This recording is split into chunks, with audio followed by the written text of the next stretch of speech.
The Lighthouse on Pine Ridge. The envelope from Seashore Savings and Trust had been sitting on Wren Ashford's kitchen table for 11 days. She knew what was inside. She had known since the moment the mail carrier set it down without meeting her eyes, that particular kind of careful avoidance that people practiced around women in her situation. Around widows.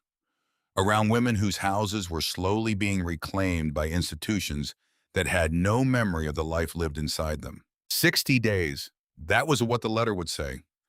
She had done the math already, the way she did everything now alone at the kitchen table after Junie was asleep with a cup of coffee gone cold beside her laptop and the sound of Pennsylvania wind pressing against the windows like something that wanted in.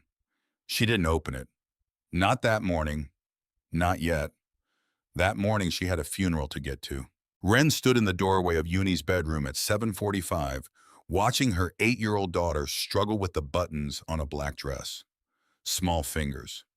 Careful, precise, the way Junie did everything with a seriousness that sometimes broke Wren's heart, because that seriousness had not always been there.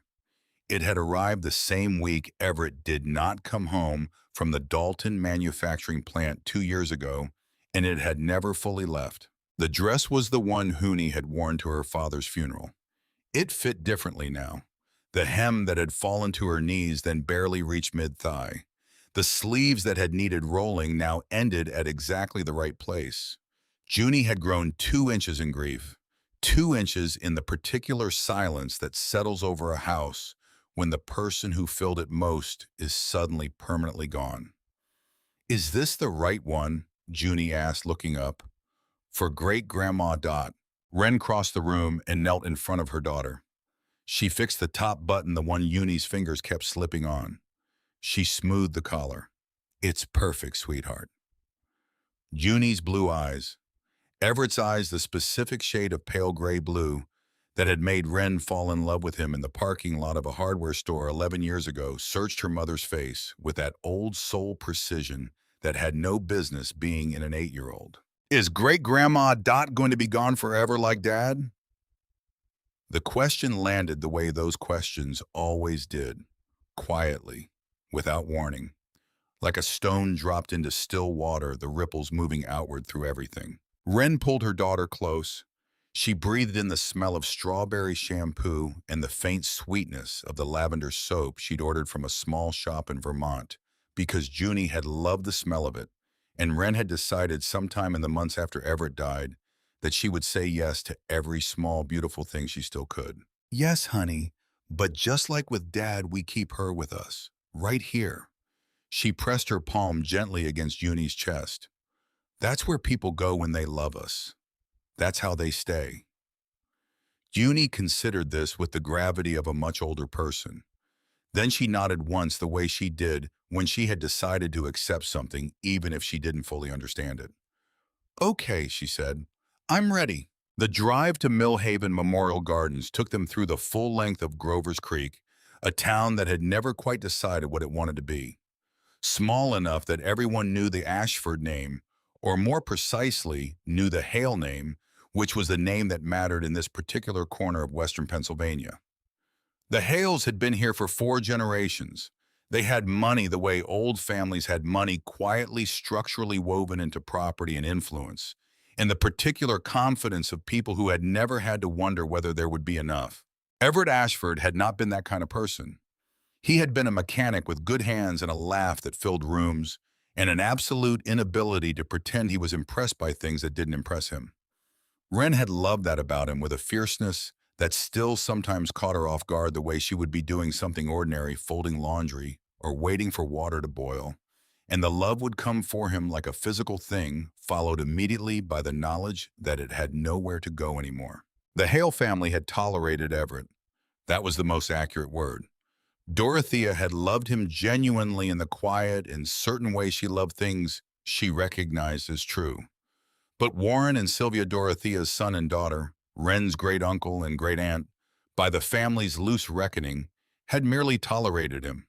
And when he died, their tolerance had shifted into a pity that was somehow worse. The kind of pity that comes with the unspoken implication that things might have gone differently if better choices had been made. Wren had stopped attending family dinners 8 months after the funeral. It had felt like removing a splinter, painful for a moment, then an enormous relief. They arrived at the cemetery 15 minutes before the service. The November air carried the particular cold of Pennsylvania in late fall, not savage but persistent, the kind that works its way through fabric and settles in the joints. An overnight frost had silvered the grass.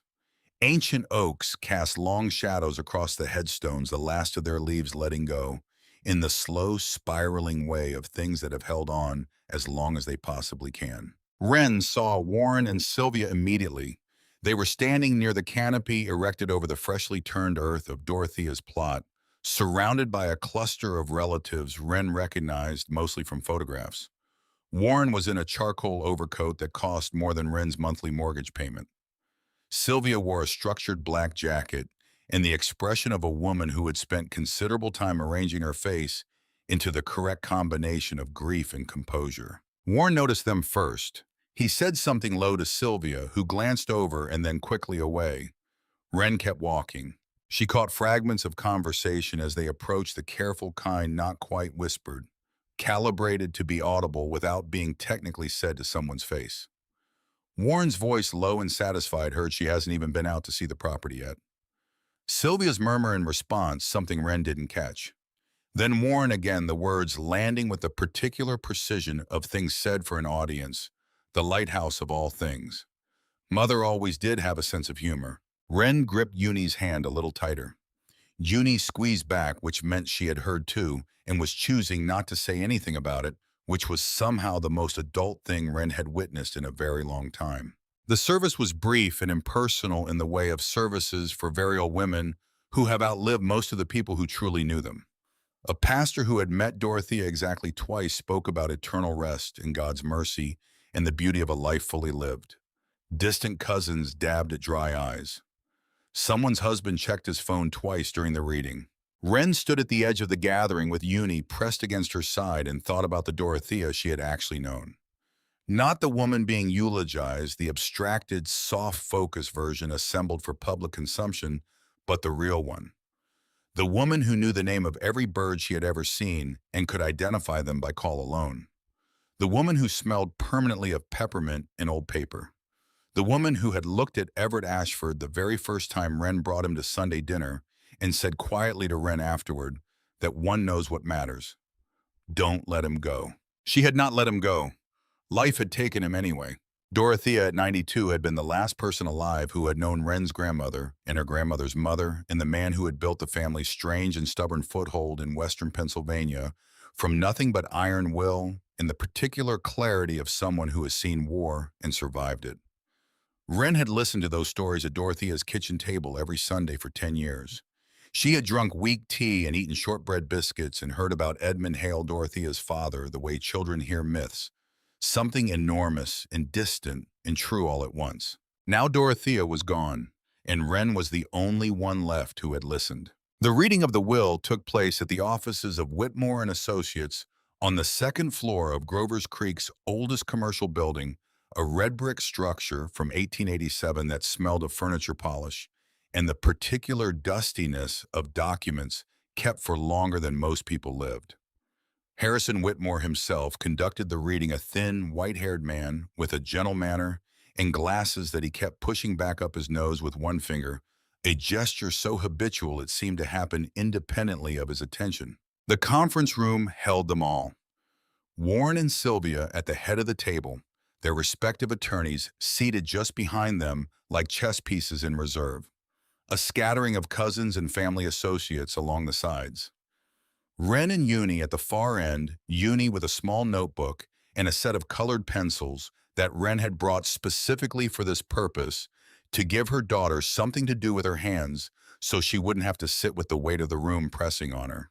Harrison Whitmore arranged his papers with methodical care and cleared his throat. Thank you all for coming. I'll proceed directly. The estate of Dorothea Eleanor Hale is modest in the traditional sense but carries no debt, and her instructions are clear and specific. What followed was predictable in the way of these things. Warren received the antique jewelry collection from Dorothea's mother, a set of oil paintings that had hung in the Hale family home for 60 years, and a letter of personal correspondence. Sylvia received the 2011 Buick, the silver service that had been in the family since before the Second World War, in a cedar chest Wren had seen in Dorothea's bedroom, but never asked about. Various cousins and old friends received smaller items: a first edition book, a handmade quilt, a set of bone-handled kitchen knives that had apparently been the subject of quiet family desire for decades. Then Whitmore paused. He turned a page. He pushed his glasses up. To my great-granddaughter, Wren Calloway Ashford, I leave the following.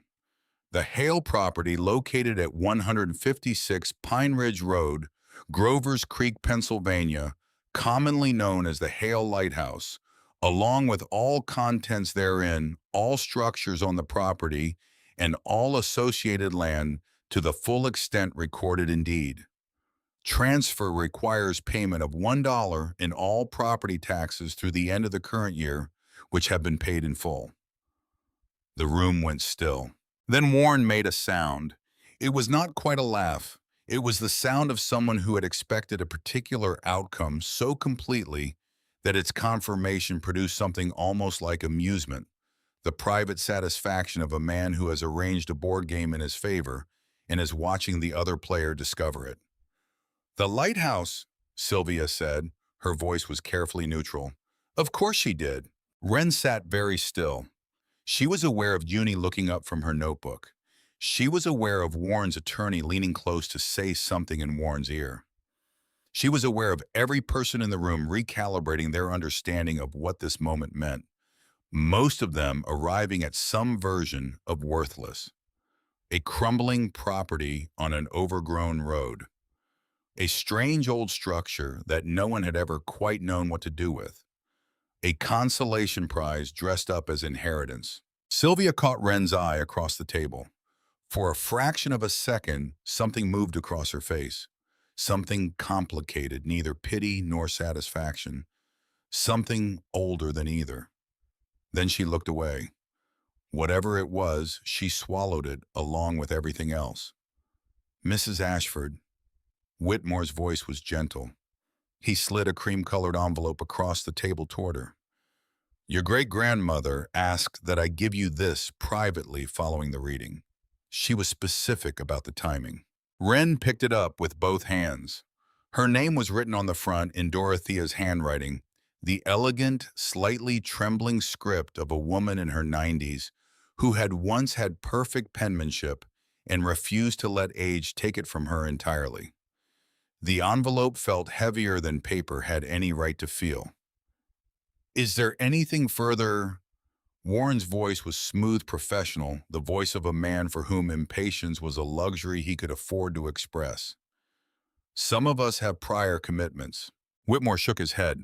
That concludes the official reading. The room dispersed the way these rooms always do quickly, with the low-grade tension of people who have been politely containing themselves and are now free not to. Warren and his attorney moved together toward the door, already in conversation. Sylvia paused for a half-second near Wren's chair, and for a moment, Wren thought she was going to say something. But whatever it was, Sylvia swallowed it. She adjusted the strap of her handbag and walked out. No one offered condolences. Not for the grandmother they had all lost today. The real one, the peppermint and paper one, the one who knew the birds by their calls. In the car, with the heater running and Uni buckled in the passenger seat, Wren opened the envelope. One sheet of Dorothea's personal stationery. The handwriting more deliberate than usual, a letter composed carefully with something to say. My dearest Wren, the lighthouse is not what people think it is when they look at it from the outside. It never has been. Your great-great-grandfather, Edmund, understood that the most important things in this world are almost always hidden from people who aren't willing to go looking. The light on the tower still burns. I kept it burning for 76 years because Edmund asked me to, and because some promises don't have expiration dates. When you're ready, go inside the tower itself, not the house, the tower. Find the star on the stone inside on the 3rd level. The key will tell you the rest. Don't trust anyone with what you find until you understand the whole truth of it. Not family, not strangers. not anyone who comes asking before you've had time to know. I chose you, Wren, not because you were the only one left, because you were always the right one. All my love, Dot. Below the signature taped to the bottom of the page was an old iron key, heavy, hand-forged by the look of it, the bow shaped in a simple five-pointed star. Junie had been reading over her mother's shoulder. She touched the key with one finger, the way she touched things she considered important. "What's the star on the stone, Mom?" Wren read the letter again. Then she folded it, slid it back into the envelope, and set it in her lap. "I don't know yet," she said, "but I think we need to go find out." They went the next morning. Wren had spent the night at the kitchen table with the foreclosure letter finally open beside her laptop. A property search pulled up on the screen, and Dorothea's letter read four more times. The Hale property at 156 Pine Ridge Road, 15 acres total, with a primary structure and secondary outbuildings recorded. Property taxes paid through the current year. Assessed value modest. The listing notation in the county database was sparse to the point of oddness, as if whoever had entered it had decided some things didn't need full explanation. Tower structure, stone 5-story. Residential annex attached. Rural private road off Route 16, 5 stories. Wren hadn't known that. She had heard the lighthouse mentioned in Dorothea's stories the way you hear about places you assume you'll someday visit distantly, with the comfortable procrastination of someone who believes there will always be more time. There had not been more time. There was now only what Dorothea had left her, and whatever it meant.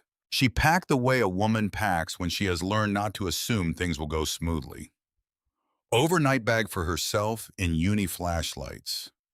Cleaning supplies, the non-perishables from the back of the pantry, the emergency kit Everett had assembled 3 years ago, and which she had never had occasion to use. She packed the iron key in the inside pocket of her jacket where she could feel it against her ribs. Uni came downstairs in rain boots. It was not raining, carrying her stuffed rabbit and wearing the expression of someone who had decided this was an adventure and was committing to that interpretation. "Are we going to see the lighthouse? We're going to see what great-grandma Dot left us."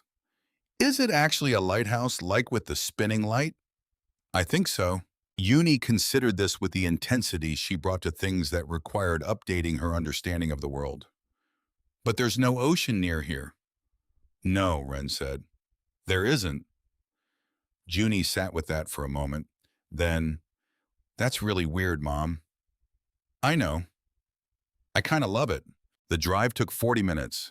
State highway to county road to a narrow gravel track barely visible between two rows of old-growth pine, the trees pressing close enough that the branches scraped the roof of Wren's Subaru as she turned in. The morning was gray and cold, and still the sky the color of November in Pennsylvania that suggests snow is considering its options. Junie pressed her face against the passenger window, watching the forest move past. "This is like a fairy tale," she said.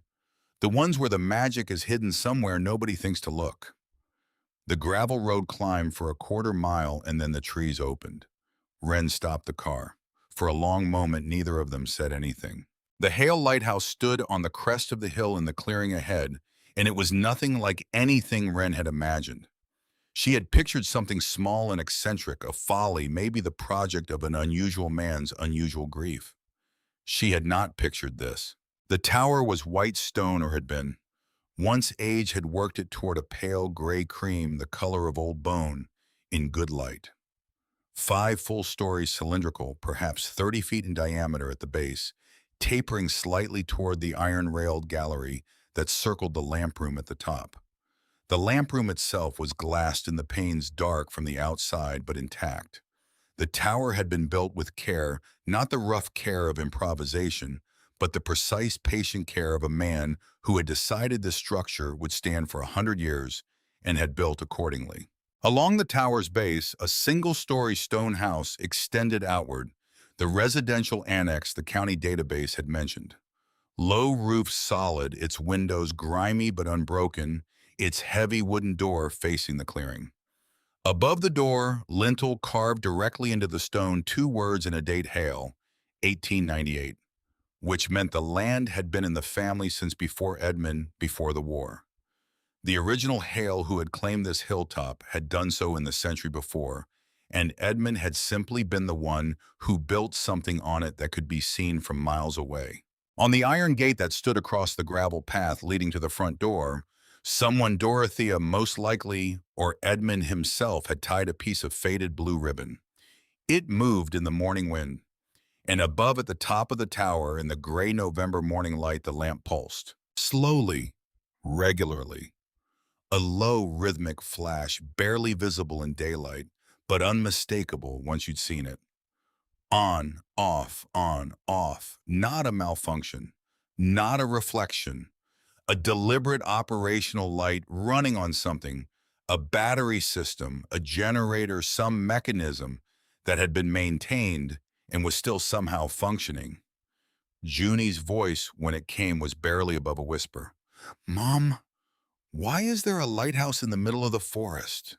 Wren looked at the tower, at the light pulsing at its top, at the carved date above the door at the old iron gate, and the faded ribbon moving in the wind at the stone house attached to the tower's base, like an afterthought, or like the real thing, the tower being the afterthought, the part that couldn't be explained by ordinary purposes. "I don't know yet," she said, "but Great-Grandma Dot said the light never stopped burning in 76 years. Junie looked up at the lamp, then back at her mother. "Someone has to keep the light on," she said. "Right, or it goes out." "Right. So who's been doing it?" Wren put the car in park.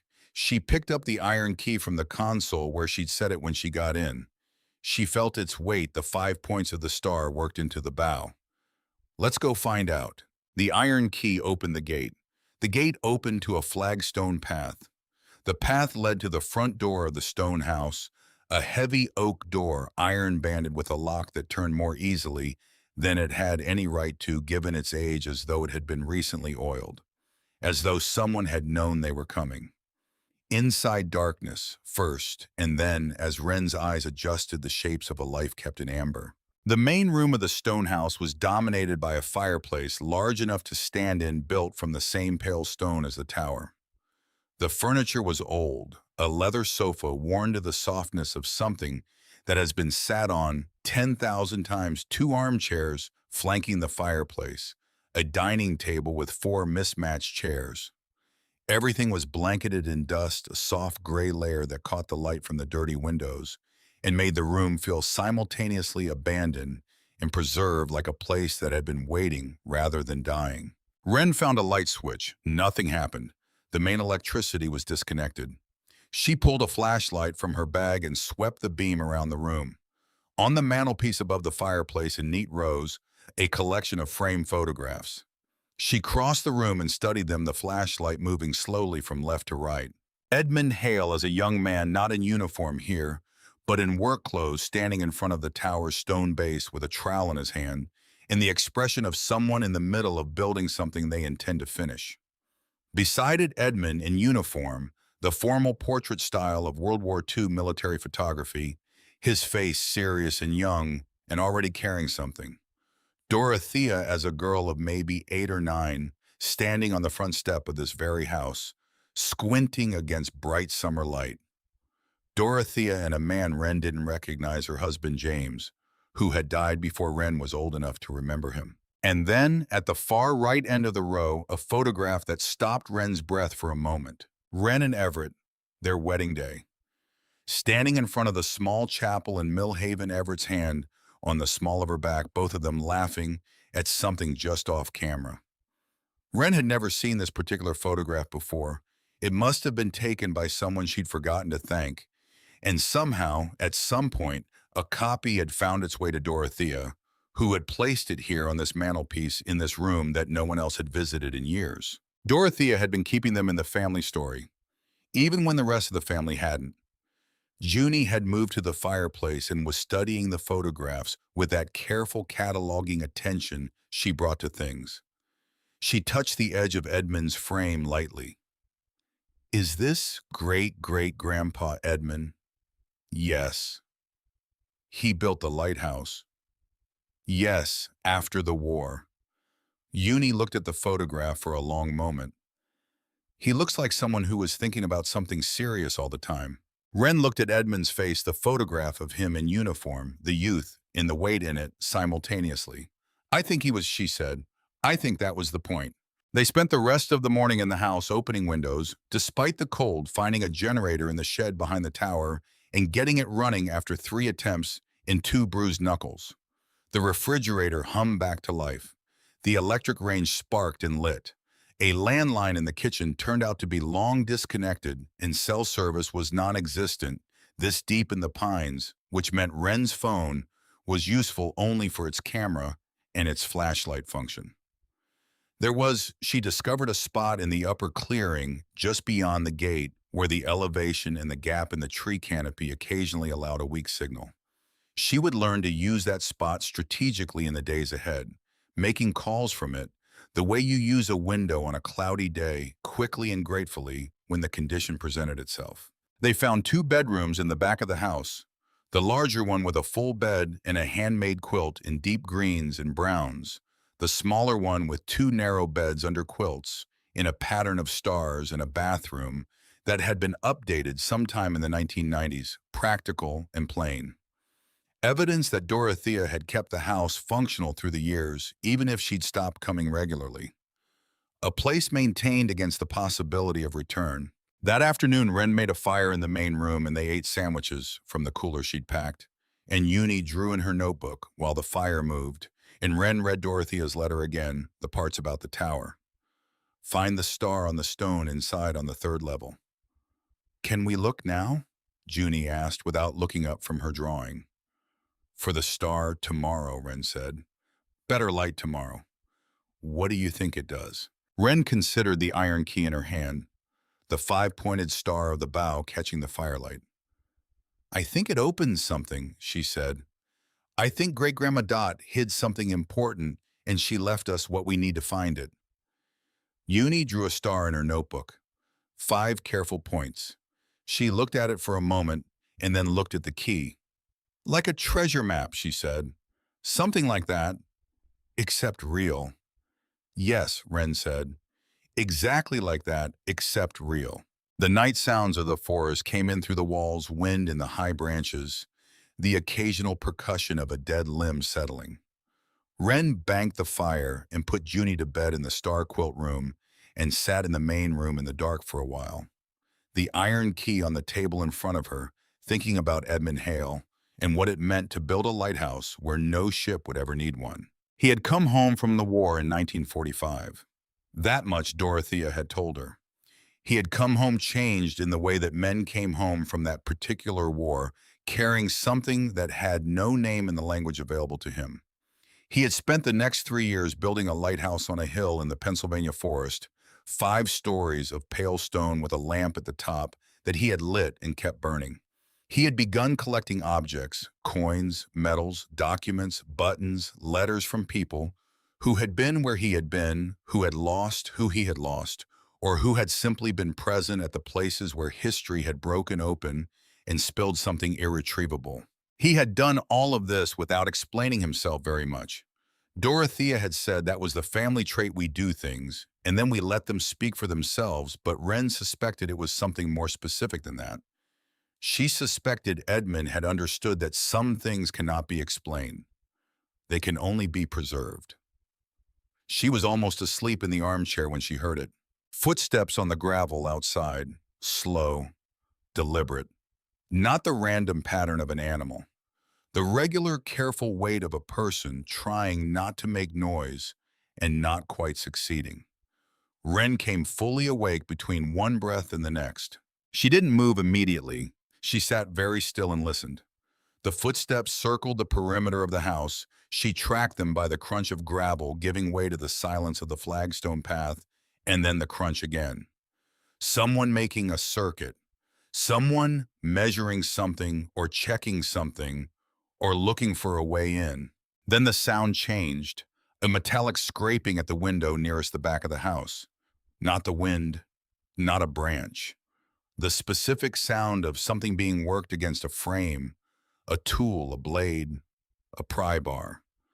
Wren was out of the armchair with the fire poker in her hand before she had consciously decided to move. She crossed the room to the hallway, checked Uni's door closed, the faint sound of her daughter's even breathing from inside, and then moved to the kitchen window, pressing herself to the wall beside it, and angling to see out without being visible from outside. Nothing in her line of sight but the dark yard and the shadow of the generator shed and the pale stone of the tower rising into the night sky, the lamp pulsing at the top with its slow, patient rhythm. Then an engine, somewhere beyond the tree line. A car starting quiet restrained someone making an effort. The crunch of tires on the gravel track moving away. Then nothing. She waited 10 minutes without moving. Then she checked every window and door. All locked, all intact. Whatever prying had been attempted had not succeeded. She didn't sleep after that. She sat in the armchair with the fire poker across her knees and watched the lamp at the top of the lighthouse pulse in the darkness outside the window, on and off, the way it had apparently been doing for 76 years without stopping. She thought about Dorothea's letter. Don't trust anyone with what you find until you understand the whole truth of it. Not family, not strangers, not anyone who comes asking before you've had time to know.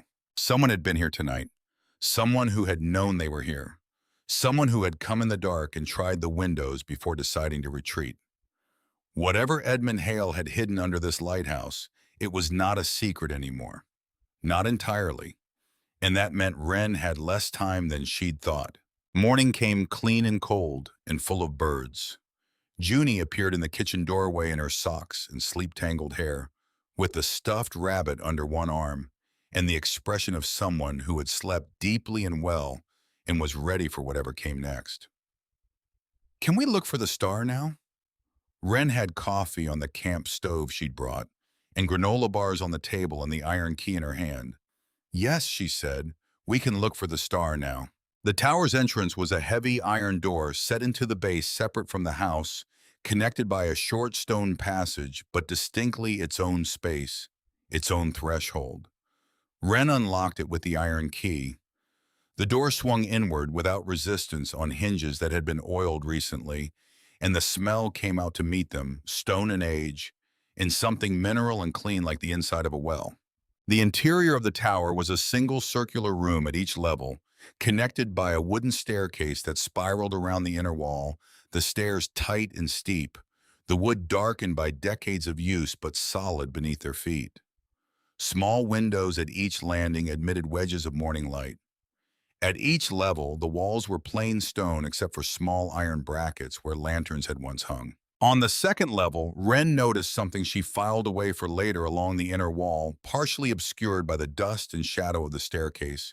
A simple mechanical chairlift had been installed, a narrow seat on a track operated by a pull-cord system of elegant simplicity. Old clearly, but intact. Someone had built it for a purpose that would only become clear when the time came. Uni went up first, one hand on the inner railing, the other holding her rabbit, counting the levels aloud. 1, 2, 3. At the third level, she stopped.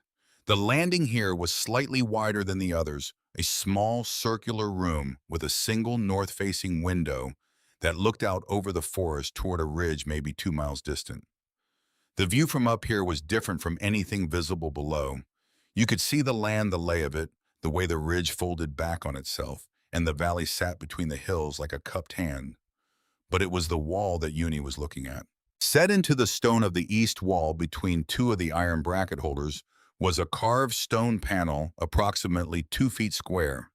In its center, a 5-pointed star, the same star as the key's bow, the same proportions carved with care into the pale stone. Around the points of the star, small symbols Wren didn't immediately recognize, letters maybe, or numbers worn with time. Junie put her hand on the panel. The stone was cool under her palm. She knocked on it. The sound that came back was not the flat, solid thud of stone backed by more stone. It was different, hollow, with a faint resonance like knocking on a door rather than a wall. "Mom," Junie's voice was very quiet. "It sounds hollow." Wren was already moving toward it. She ran her fingers along the edges of the carved panel, pressing at intervals, feeling for movement or give. Nothing along the top. Nothing on the left side. On the right side, near the lower corner, her fingers found a slight irregularity, a seam barely wider than the mortar lines elsewhere, forming a small rectangle approximately the size of a matchbox. She pressed. The rectangle depressed slightly, and something inside the wall made a sound, a small mechanical click, the sound of a mechanism engaging after a very long time. And in the center of the carved star, a keyhole appeared. Not a hidden keyhole, revealed a keyhole that had been part of the carving all along, worked into the design so seamlessly that it was invisible until you knew what you were looking for. The lock was old brass green with age but intact. Wren pulled the iron key from her pocket. The star of the bow matched the star of the panel. The proportions were identical because they had been made to be identical, the key and the lock designed together probably by the same hands at the same time. She inserted the key. It seated without resistance. She turned it. One complete revolution. A sound from within the wall, not a click this time, but something larger, a sequence of mechanical movements, springs and counterweights, and the patient physics of a system designed to last. And then the stone panel shifted, not swinging outward, but rotating inward, a full section of wall, framed by the carved border, moving on an internal pivot point, with the smooth, deliberate motion of something engineered rather than improvised. Behind it, darkness, and the top of a staircase. Stone steps descending. The smell of enclosed space rising to meet them. Not damp, not rotten, but old and sealed. And mineral, the smell of air that has been kept. From somewhere below, the faintest suggestion of light, not much, barely a glow, but enough to tell Wren the space at the bottom was not entirely dark. Junie gripped the back of Wren's jacket with both hands. "It's not a lighthouse," she breathed. "It's a vault." Wren shone her flashlight down the steps. Stone walls. A packed earth floor, visible at the bottom, 8 or 9 feet below. And along the walls at the base shelves. Cases, shapes covered in cloth, boxes labeled and stacked and arranged with the care of someone who had spent years getting the organization exactly right. She counted 11 steps in the beam of the flashlight. She put her foot on the first one. "Stay close," she said to Junie, "and hold the railing." "I'm not scared," Junie said in the voice of someone who is a little scared and has decided that doesn't matter. "I know," Wren said. "Neither am I." And she went down. The room at the bottom of the stairs was larger than the tower's footprint should have allowed, perhaps 15 feet square, with walls of cut stone that extended beyond the tower's base, carved into the hillside itself. The ceiling was low but not oppressive. The temperature was stable in the way of underground spaces, cool and even, and it was full. The battery-powered lantern sitting on a wooden crate near the stairs, recent, not Edmund's, maintained by someone, cast a warm light across the length of the room. Wren switched it on to its full brightness and stood still for a moment and simply looked. Shelves ran the length of 3 walls, floor to ceiling, built from the same heavy oak as the house furniture. On them, wooden boxes with fitted lids, each one labeled in careful handwriting. Glass-topped display cases arranged at eye level, their contents visible through the panes. Rows of coins in protective holders. Medals on velvet backing, small artifacts arranged with museum precision. Cloth-wrapped bundles tied with string, each with a tag. Ledgers, a dozen of them, at least, on a dedicated shelf, their spines marked with years. At the far end of the room, against the stone wall, a desk. A heavy oak desk, its surface worn smooth by decades of use. On it, an inkwell. A lamp that ran on the battery system. And a stack of journals, bound in leather, the topmost one open to a page covered in careful masculine handwriting. In the stone of the north wall, almost hidden by the shelving unit that stood before it, Wren noticed a narrow door of old wood, dark with age, its hinges thick with rust. She moved closer, examining the frame.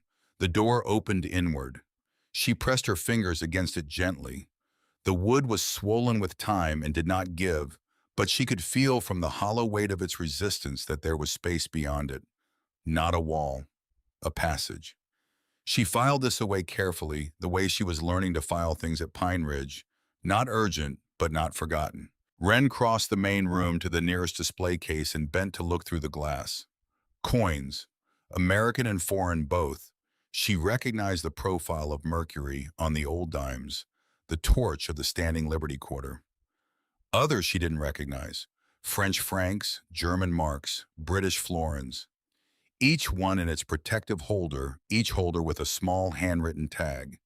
She leaned closer to read one of the tags. Frank, given by Baker in Caen, Normandy, July 1944. He had nothing else to give. I will not forget his face. She stood up slowly. She moved to the next case. Military medals on velvet. She recognized the shape of a Purple Heart, the Bronze Star, a cluster of ribbons, each one tagged. She read another: Silver Star Lieutenant, R. Dempsey D. Company, 29th Infantry, killed at St. Lo, August 9th, 1944. He sang to the men in the dark to keep their courage. No one who heard him ever forgot. Uni had gone still in the center of the room. She was turning in a slow circle, looking at everything. The rabbit hung from her hand, forgotten. "It's a museum," she said. "We have a museum under our lighthouse." Wren picked up the topmost journal from the desk and opened to the first page. The handwriting was different from the tags, older, the ink more faded, the letters more formal. A date at the top: September 14th, 1945. I begin this record on the day of my return to Pine Ridge. These objects are not trophies and they are not souvenirs. They are responsibilities. Each one belongs to someone who is no longer here to keep it. I am keeping it for them. When memory fails, and it will fail, it always does, these things will speak of what happened and who was there and what it cost. I did not survive Omaha Beach by luck. I survived because 3 men put their bodies between me and what was coming. I owe them more than I can pay. This is my attempt to pay it. Edmund G. Hale, September 1945. Wren read the passage 3 times. She was aware of Junie somewhere behind her, moving carefully between the shelves, reading tags with the methodical attention of a child who has learned that things matter more than they appear. She was aware of the room around her, the scope of it, the decades of intention. It represented the life's work of a man who had decided that forgetting was its own kind of violence and had spent 50 years building a counterargument. She was aware of the iron key in her pocket and the letter in the envelope inside her jacket, and Dorothea's handwriting: "I chose you, Wren. Not because you were the only one left, because you were always the right one." And she was aware slowly the way large things arrived not all at once, but in pieces of what she had been given. Not a property, not a collection, not even a secret, a responsibility. The same one Edmund had written about on the day he came home from the war, in the same careful handwriting that had labeled every coin and every medal in this room for the next 50 years. The same one Dorothea had carried for the 50 years after that. Now it was here. It was hers. "Mom," Junie said from across the room. Wren looked up. Junie was standing in front of the shelf at the far left wall, holding her flashlight up to illuminate something. A ledger opened to a page near the middle. Her expression was the one she wore when she had understood something important before she had the words to say it. "There are names in here," Junie said. "So many names, and stories next to every single one." "Yes," Wren said. "He wrote down everything so no one would forget." "Yes." Junie looked at her mother across the length of the underground room, across the rows of shelves and cases, and the 50 years of careful, stubborn, necessary work. "That's why it matters," she said. "That's why we can't let them take it." Wren closed Edmund's journal. She held it for a moment, the weight of it, the smooth leather of the cover worn by decades of handling, the corners softened by time. Outside above them, the lamp at the top of the lighthouse pulsed on and off with its slow, patient rhythm. The same as it had for 76 years. The same as Edmund had said it. Wren looked at her daughter. "No," she said quietly. "We can't." They spent the rest of that first day in the underground room, not cataloging, that would come later, but simply being present with it. Moving slowly, reading tags, opening ledgers to random pages, and reading Edmund's entries in his precise, unhurried handwriting, the accounts of objects acquired and the human histories attached to each one. The room had its own atmosphere, distinct from the house above, and the forest beyond, something still and serious, the quality of a place where important things had been done quietly over a long time. As the afternoon light began to fade and the temperature in the underground room dropped another few degrees, Wren gathered the journals from the desk and tucked Edmund's first ledger under her arm. They climbed back up through the stone panel, and Wren turned the iron key to seal it behind them, the mechanism engaging with the same satisfying sequence of sounds. She stood for a moment at the third-level window, looking out at the ridge to the north, the forest rolling away in shades of gray, brown, and evergreen under the low November sky. Somewhere out there, barely visible through the trees, the first Hale property on this land had stood before Edmund built the lighthouse. She could see the higher ground of the ridge and imagine the foundation of the original house, somewhere in the trees at the base of it, invisible from this angle, patient as everything else that had been waiting here for someone to arrive. That evening, Sylvia called. The call came through on the weak signal spot in the upper clearing where Wren had gone with her phone just before dinner to check for messages. Sylvia's number on the screen surprised her. Surprised her in the way that certain things surprise you, only after you realize how little you had expected them. She answered. "I heard you were out there," Sylvia said. Her voice was measured, doing something careful. "At the lighthouse." "Yes," Wren said. "Since yesterday. There are some family documents that belong to all of us. Historical papers, deeds, records. Richard Warren." She corrected herself quickly, and Wren noticed the slip, the old naming habit, thought we should collect them before they deteriorated further. I wondered if we might come by. Wren stood in the cold upper clearing and listened to the wind in the pines and thought about Dorothea's letter. Don't trust anyone with what you find until you understand the whole truth. I'll need time to go through what's here before anyone else comes in, she said, keeping her voice even. I'll be in touch when I'm ready. A pause. Something unsaid on the other end of the line. Then, of course, take your time. The careful voice again performing a reasonableness that might have been genuine or might have been theater. Wren couldn't tell yet. She walked back to the stone house under the pulsing lamp, thinking about the call and what it meant that Sylvia, not Warren, had been the one to make it. Warren came himself the following afternoon. He arrived in a black SUV, parking with the confidence of someone who has decided he is entitled to be wherever he has chosen to go.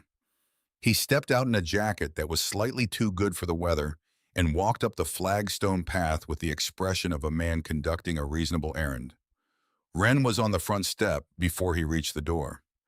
I need to look through Mother's desk, he said without preamble. Papers that belong to the family. I won't be long. There is no desk. The lie came out cleanly, surprising her with its ease. Just furniture and kitchen things. Nothing of any organizational value. Warren's eyes moved past her to the interior of the house, assessing. I think you may not have had time to look thoroughly. I've looked thoroughly enough. She held her ground on the step arms at her sides, meeting his eyes. This property was left to me, Warren. Until I've had time to understand what's here, no one else needs access. Something shifted in his face. Not anger, not yet, but the recalibration of a man who has encountered an obstacle where he expected open ground. He looked at her for a moment longer, then at the lighthouse tower, the lamp blinking its patient rhythm at the top. You've always been stubborn, he said. Just like Dot. I'll take that. He turned and walked back to his SUV, and as he pulled away, Wren noticed that he did not accelerate down the gravel road with anger. He drove out slowly, the way someone drives when they are already thinking about what comes next. That night, Wren lay awake for a long time, the iron key on the table beside the cold remains of her tea, Dorothea's letter open in her hands. August Fenn arrived the following morning in a rust-streaked blue pickup truck that looked like it had survived several winters more than it had any reasonable expectation of surviving. He was 71 years old, white-haired, with the kind of face that had been weathered into something more interesting than handsome, deep lines around the eyes, a jaw that suggested opinions held firmly, hands that moved with the particular economy of someone who had spent decades handling things that could not be replaced. He wore a canvas work jacket and carried a leather satchel that had seen considerable use, and when he stepped out of the truck and looked up at the lighthouse, his expression was not the expression of someone seeing it for the first time. It was the expression of someone coming back. Wren had found his number in the collection's 2017 appraisal document, a single sheet tucked between the pages of Edmund's 12th registry ledger. Professional letterhead, the kind of careful language that people who work with irreplaceable things learn to use. August Fenn Historical Artifact Appraisal and Conservation. The items reviewed represent a collection of significant historical depth. Conservative estimate of assessed value at time of appraisal, $2.3 million. This figure does not account for items not presented for review nor for appreciation since last full inventory. Recommend comprehensive reassessment. At the bottom in different handwriting, Dorothy as she recognized it now.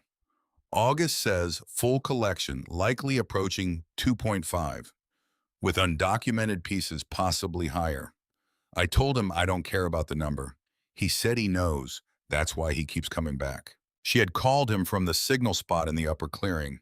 He had answered on the second ring, and when she said her name and explained who she was, there had been a silence on the line. Not the silence of someone surprised, but the silence of someone who had been waiting for a particular call and was taking a moment to acknowledge its arrival. I've been hoping someone would call, he had said. Dot told me someone would. Eventually. Now he stood on the flagstone path in front of the lighthouse and looked up at the lamp and then at Wren, and he extended his hand. She talked about you, he said, more than she talked about most people. She never told me about you, Wren said. No, she wouldn't have. Not until she was ready for you to know. He glanced past her toward the stone house. Is the collection intact? Most of it. I haven't done a full inventory. We found it 2 days ago. Something moved across August's face. Relief, she thought, mixed with something more complicated. Then we'd better start. They spent 4 hours in the underground room. August moved through it the way he had moved up the path, with the ease of someone who knew the geography without having to think about it. He had been here before, many times, most recently 6 months ago, to check the battery preservation systems that kept the temperature and humidity stable. That explained the recent lantern near the stairs. That explained the oiled hinges on the tower door and the gate and the chairlift on the second level that Wren had noticed. Dorothea had not been maintaining this place alone in her final years. August had been coming. Quietly, without announcement, the way people fulfill long obligations. He walked Wren through the collection with the patience of someone who understood that she was encountering 50 years of accumulated intention all at once, and needed time to absorb it rather than simply catalog it. The coins, first American and European, spanning nearly a century each one in its protective housing, with Edmund's handwritten tag detailing not just the object, but the human context of its acquisition. A 1916 standing Liberty Quarter in exceptional condition, obtained in trade from a veteran in Pittsburgh in 1952 who had carried it as a lucky piece through 2 wars and wanted it to be remembered properly. A collection of French centimes from the Normandy region, given piece by piece over 3 visits in 1948 by a farmer whose property had been the site of a firefight Edmund had survived, and the farmer had watched from a root cellar. Each one a transaction that had nothing to do with money and everything to do with the specific gravity of shared experience. The military artifacts, next medals, insignia, uniform pieces, all documented with the same meticulous care. August paused at a case near the center of the room and stood for a moment without speaking. This section alone, he said quietly, would interest any military museum in the country. The documentation is what makes it extraordinary. Edmund didn't just collect the objects, he collected the stories that give the objects meaning. Without the stories, these are interesting historical artifacts. With them, there's something closer to testimony. How much? Wren asked. She heard the flatness in her own voice. The question felt crass, but practical reality could not be ignored indefinitely. August removed his glasses and polished them with the corner of his shirt. A gesture of calibration. She would come to understand the thing he did when he was arranging words carefully. Conservatively, he said, the entire collection approaches $3 million in current market conditions. Possibly higher if the undocumented pieces prove as significant as I suspect. He replaced his glasses. But I want to be clear about something. If you break it up and sell it in pieces, you'll get a fraction of that value and lose everything that makes it more than the sum of its parts. Edmund built something here that is greater than any individual item in it. The relationships between the pieces, the documentation, the through line of human connection, that's what gives this collection its real significance. Sell it whole to the right institution, and you're talking about a permanent legacy. Sell it apart, and it's just old things going to the highest bidder. Uni, who had been listening from her position on the wooden crate near the stairs where she had installed herself with her notebook and colored pencils, looked up. "So we're not selling it," she said. It was not quite a question. August looked at her with a particular respect he would come to show her consistently, the respect of someone who recognizes directness and values it regardless of the age of its source. "That's not my decision," he said. "That's your mother's." Junie looked at Wren. Wren thought about Edmund's words on the first page of his first ledger. These objects are not trophies and they are not souvenirs. They are responsibilities. She thought about what Dorothea had written. "I don't care about the number." "We're not selling it," Wren said. It was Sheriff Cord Mackey who told her about Warren. He arrived mid-afternoon in a county sheriff's department SUV parking behind August's truck in the clearing. And he was not what Wren had expected, late 50s salt and pepper, with the unhurried manner of someone who has been doing the same job long enough that urgency has become a choice rather than a reflex. He removed his hat when he stepped onto the flagstone path and held it in both hands, which Wren recognized as the gesture of a man who had learned to communicate respect through physical vocabulary. "Mrs. Ashford," he said, "I'm glad you're here. I've been keeping an eye on this place for 20 years off and on. Your great-grandmother called me whenever she came out. Said she liked having someone official know she was around." "She never mentioned you either," Wren said. "She was careful about what she mentioned to who." He glanced at the lighthouse at the lamp pulsing at its top in the gray afternoon. "I heard about the reading of the will, and I heard Warren Hale has already filed paperwork." Wren was still for a moment. "How quickly?" "Same afternoon. His attorney filed a preliminary petition contesting the will on grounds of diminished mental capacity. He's claiming Dot wasn't competent to make estate decisions in her final year." Mackey turned his hat slowly in his hands. "That's the official version. The other version, the one I've been watching develop for 5 years, is a little more complicated." He pulled a folder from under his arm and set it on the hood of his SUV. Wren looked at what was inside. Property records, transaction histories, corporate registration documents for an entity called Ridgeview Land Partners, LLC, and a timeline assembled with the methodical care of a law enforcement officer who has been building a case quietly and patiently for longer than the subject is aware. Mackey walked her through it without editorializing, which made it worse. Somehow the flatness of the factual recitation giving the information a weight that outrage would have diluted. Warren Hale had approached Dorothea in the spring of 2019 with an appraiser of his own choosing, a man whose professional history included several instances of undervaluation in cases where the undervaluation had benefited the party who hired him. The appraisal had valued the Hale collection at approximately $900,000. Warren had offered Dorothea $750,000 for the collection and $300,000 for the property, a total of just over $1 million for something August Fenn had independently valued at more than twice that, and which the land alone would likely command in the current market. Dorothea had declined, firmly and apparently without much discussion. In the 18 months following her refusal, Warren had begun making inquiries to Dorothea's primary care physician, to a distant cousin who had once been her emergency contact, to the administrator of the senior center in Grover's Creek, where Dorothea had attended occasional events. The inquiries followed a pattern: concerns expressed about memory lapses, about fixation, about poor financial judgment. The language carefully calibrated to suggest cognitive decline without asserting it directly enough to be contradicted. Simultaneously, Ridgeview Land Partners, LLC, had begun acquiring parcels in the Pine Ridge area. Wren looked at the property map in the folder. The Hale property, the 15 acres including the lighthouse, and the surrounding woodland, sat at the top of the ridge, the highest point in the area, with a clear sight line in three directions. The parcels Warren had acquired or was in the process of acquiring surrounded it on three sides. A resort development, Mackey said. High-end, the kind that sells the view as much as the amenity. Without this property, the project is incomplete. The elevation, the sight lines, the acreage needed for the infrastructure. Ridgeview Land Partners has a development timeline. They're already behind it. Wren looked at the map for a long time. He didn't just want the collection, she said. The collection was a bonus. The land was always the primary objective. Mackey closed the folder.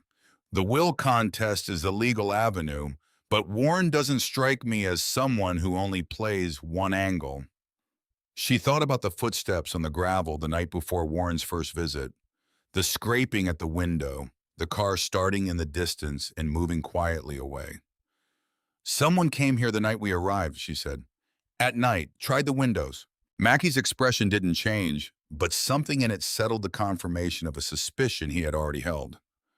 I'd like to add some security to this property with your permission. Cameras, motion lights, and I'll increase patrols on Pine Ridge Road. Do it, Wren said. Whatever you need. She found the letter that evening. Junie had gone to bed early, exhausted in the clean way of children who have spent a day fully engaged with something that interests them. August had returned to his motel in town. Mackey had spent 2 hours installing motion-activated lights at the corners of the property and mounting a camera above the gate before leaving with a promise to return in the morning. Wren sat alone at Edmund's desk in the underground room with a second lantern and a cup of tea gone cold at her elbow, going through the stack of papers she had found in the desk's upper drawer. Not the secret compartment she had noticed the drawer's proportions suggesting, which would require a different key when the right moment arrived, but the ordinary working drawer which contained what appeared to be Dorothea's most recent working files. Receipts, notes, correspondence with August property tax documents. And at the bottom in an envelope she almost set aside without opening because it was addressed not to her, but to Everett. She picked it up. She turned it over. Everett Ashford on the front in Dorothea's handwriting. The envelope had been opened and then carefully resealed with a thin strip of tape, the tape slightly different in color from the envelope, the gesture of someone who had opened it for a reason and then preserved it for a different reader. She understood immediately that Dorothea had sealed it back up for her. The tape was the message. This was his, and now it is yours, and you should know. She opened it. The handwriting inside was Everett's. She knew it the way she knew his voice, the particular slant of his lowercase letters, the way he pressed harder on certain words without seeming to realize he was doing it the 3 dots he used instead of ellipses. His hands had held the pen that made these marks, and the knowledge of that physical fact moved through her with a force that had nothing to do with reason. Dear Dot, I don't know how to thank you for what you shared with me last Saturday. I've been thinking about it all week, not just the collection, but what you said about why Edmund built it, about what it means to refuse to let people disappear. I haven't told Wren yet. I want to wait for the right time. I want us to come out there together, her and me and Junie, and I want to show her what you've kept all these years. I think she'll understand it the way I understand it. Maybe better because she's the one with the Hale stubbornness, not me. We'll come in the summer, I promise. With real gratitude, Everett. At the top of the letter in pencil in Dorothea's hand, he came 4 times. He understood immediately. He would have been the right keeper. But Wren is the right one too. She just needs to find her way here herself. Wren set the letter down on the desk very carefully, the way you set things down when your hands are not entirely steady. He had been here. Everett had been in this room, had stood where she was standing, had held these ledgers, had read Edmund's words in his careful fading ink. He had told her he was going fishing. He had been keeping a secret that was also a gift, and he had not had the summer he'd promised Dot, and so the gift had waited 2 years to find its way to her. Arriving through a letter on the desk of a dead woman in an underground room beneath a lighthouse in the forest. She sat with it for a long time. The cold tea, the lantern light, the quiet of the underground room, which was the quietest place she had ever been. Then she folded the letter and put it back in its envelope and put the envelope in her jacket pocket next to Dorothea's letter, and she sat up straight and she took a breath. Summer had not come for Everett, but she was here now, and that was enough. Warren came the second time 3 days later, and this time he brought company. The company was a man in his late 40s in a charcoal suit that was slightly too formal for a gravel road in rural Pennsylvania, with the practiced ease of someone whose professional existence consisted primarily of making people feel that resistance was both futile and slightly embarrassing. He introduced himself as Jeffrey Strand, representing Ridgeview Land Partners. He had a firm handshake and the kind of smile that has been engineered to convey trustworthiness. Warren himself had adjusted his approach since the first visit.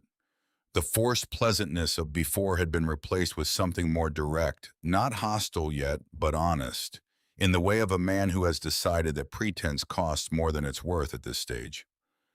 "We'd like to have a conversation," Warren said. "A practical one." Wren stood on the front step of the stone house. She did not invite them in. "I'm listening." Strand did the talking, which was clearly the arrangement they had worked out in advance. The development project was described in terms that were clearly meant to sound appealing. Community investment, local employment, a destination that would bring revenue to a county that had been losing population for 20 years. The lighthouse itself, he noted, would be preserved as a feature of the resort, an amenity, a landmark, a selling point. Edmund's Lighthouse repackaged. "The collection is the complicating factor," Strand said. His voice was smoothly apologetic, as if the collection's complication were an unfortunate natural phenomenon rather than the direct result of Warren's choices. "We'd need it moved professionally, of course, full conservation standards, or liquidated.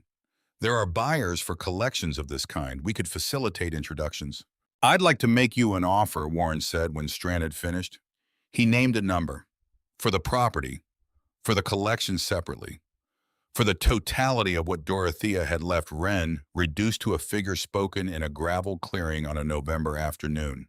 The number was significant. It was more than Wren would earn in 10 years at the gift shop in Grover's Creek. It was enough to pay the mortgage, to pay Junie's education through college, to stop the particular grinding anxiety of a woman who checks her bank balance every morning before she gets out of bed, because the number determines what kind of day is possible. She was aware of all of this. She let herself be aware of it because pretending the awareness away would have been a form of dishonesty. And she had decided sometime in the last several days that the one thing she would not allow to happen in this situation was self-deception. She thought about Edmund's first entry. These objects are not trophies, and they are not souvenirs. They are responsibilities. She thought about Everett's letter. "She'll understand it the way I understand it. Maybe better." "No," she said. Warren's face did not change expression significantly, which told her this was not a surprise. "Wren, the collection stays here. The property stays in the family. Whatever legal challenge you filed, you'll have to see it through in court." She looked at him steadily. "I'm sorry this complicates your project. I don't think Edmund built this place to be an amenity." Strand began to say something about continuing the conversation, about keeping options open, about the practical difficulties of maintaining a property like this on a gift shop salary. Wren waited until he finished. Then she thanked them both for coming and went inside and closed the door. She stood in the main room for a moment. Her hands were steady. She had not expected them to be. The text messages started that afternoon. The first came from a number she didn't recognize, received at the signal spot in the upper clearing when she went up to check for messages, certain parties interested in the Hale collection. Discreet sale possible. 7 figures. No questions asked. Serious buyers only. She stared at it for a long moment. The second arrived while she was still looking at the first property alone, worth $500,000, to right developer. "Consider your options carefully. Situation may become difficult."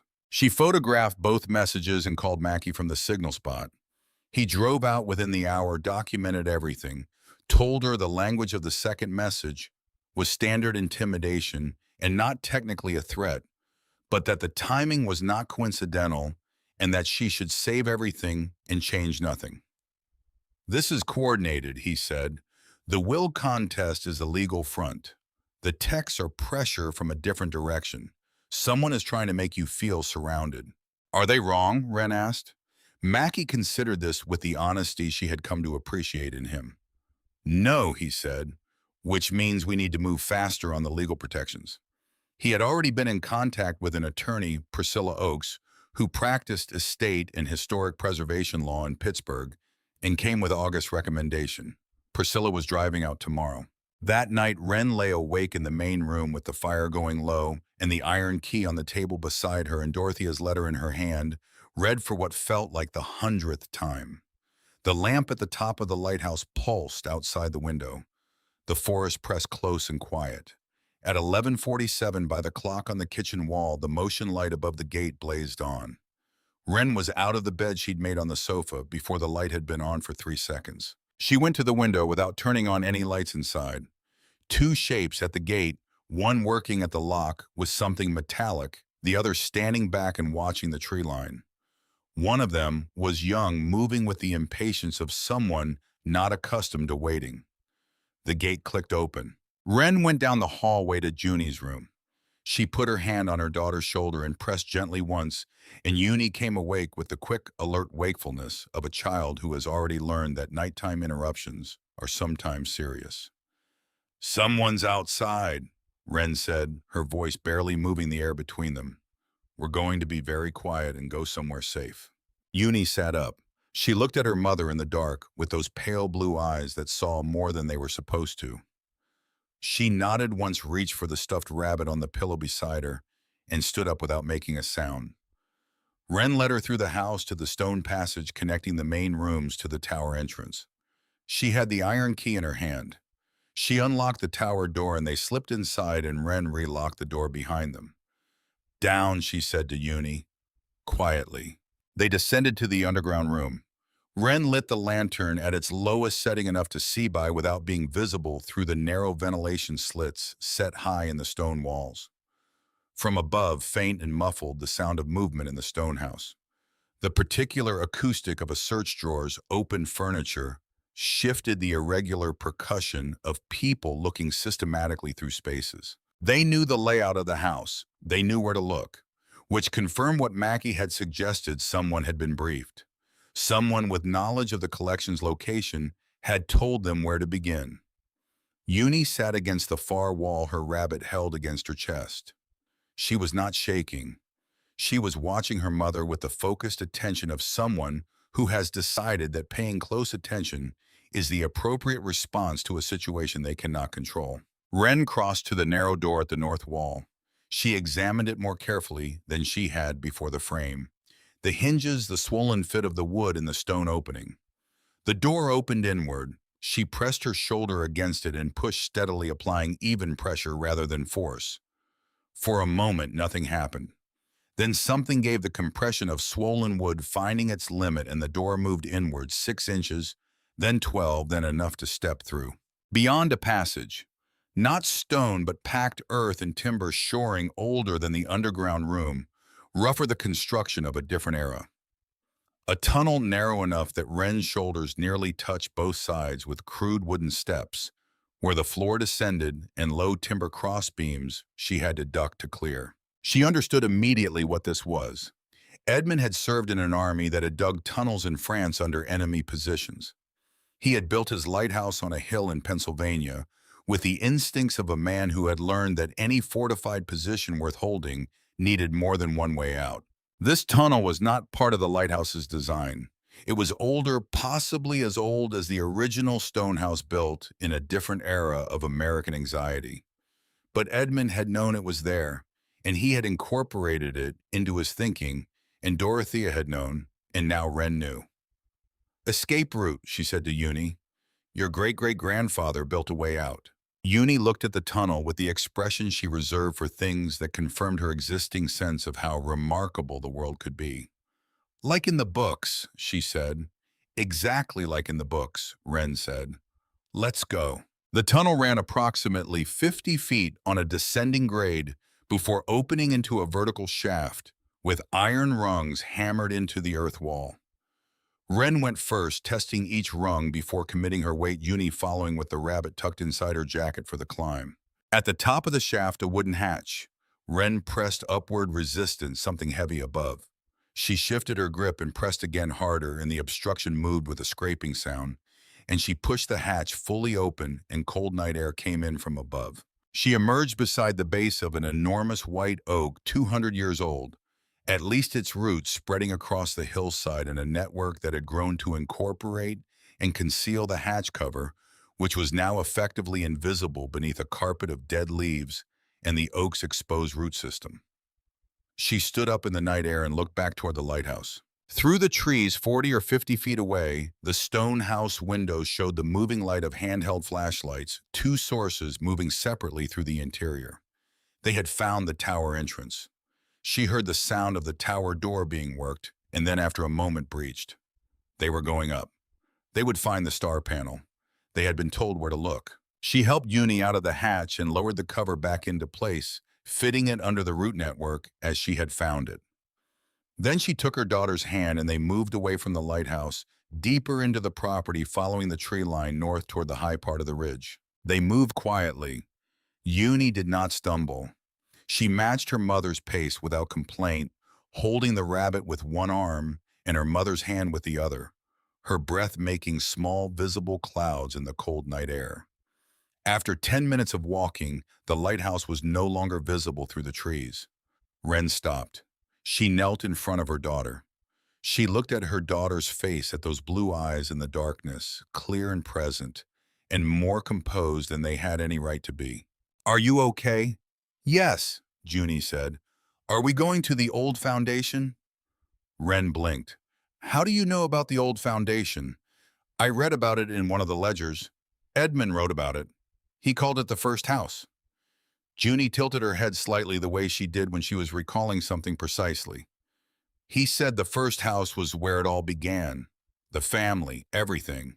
The property records had mentioned a secondary structure ruins only on the north portion of the land near the ridge. She had not gone to find it yet. There had not been time. "Yes," Wren said. "That's where we're going." The ruins of the first Hale house were a quarter-mile north, where the land rose toward the ridge and the pines thinned into a more mixed wood of oak and ash. The foundation was visible even in the dark, the pale stone of the walls long since collapsed to knee height, forming a rough rectangle perhaps 20 by 30 feet in the leaf-covered earth. A chimney still stood at the north end, its upper portion fallen, but its base solid, the old brick pink-gray and unchanged. Wren had her flashlight now running on its lowest setting. She kept the beam aimed at the ground. The foundation was covered in decades of leaf accumulation and encroaching moss. She moved around its perimeter, looking for something to use as shelter from the wind while they waited for morning. The chimney base offered a partial windbreak on two sides. Uni had moved to the interior of the ruins, stepping over the low remnant walls, picking her way across the uneven ground. She was using her own small flashlight now, the backup one from Wren's bag, which she had insisted on carrying. "Mom." The tone of Uni's voice had changed. Wren crossed to her. Uni was standing near the center of the old foundation, her flashlight aimed at the ground. At her feet, barely visible under the leaf cover, a dull metal ring was visible iron attached to what appeared to be a slab of stone. Wren knelt and cleared the leaves away with her hands. The slab was concrete, poured, not quarried. The surface worked to resemble the natural fieldstone that formed the rest of the foundation. The work was good enough that it was invisible at any distance. Up close, the slightly different texture gave it away. Set into the concrete, the iron ring, and around the edges of the slab, sealed with what had once been tar and was now dried to brittleness, a fitted lid. Wren took hold of the iron ring. She pulled. The slab did not move on the first attempt or the second. On the third, with her full weight behind it, something gave the dried seal cracking, decades of compaction releasing, and the slab shifted. She and Uni worked together, finding purchase, rocking it back. It was heavy, perhaps 80 pounds, and it moved in increments. When they finally had it clear of the opening, both of them breathing hard in the cold air, they looked down. Stone steps, narrower than the underground room's stairs, going down perhaps 6 feet to a small chamber no larger than a generous closet with earth walls and a low stone ceiling. The smell that came up was different from the underground room.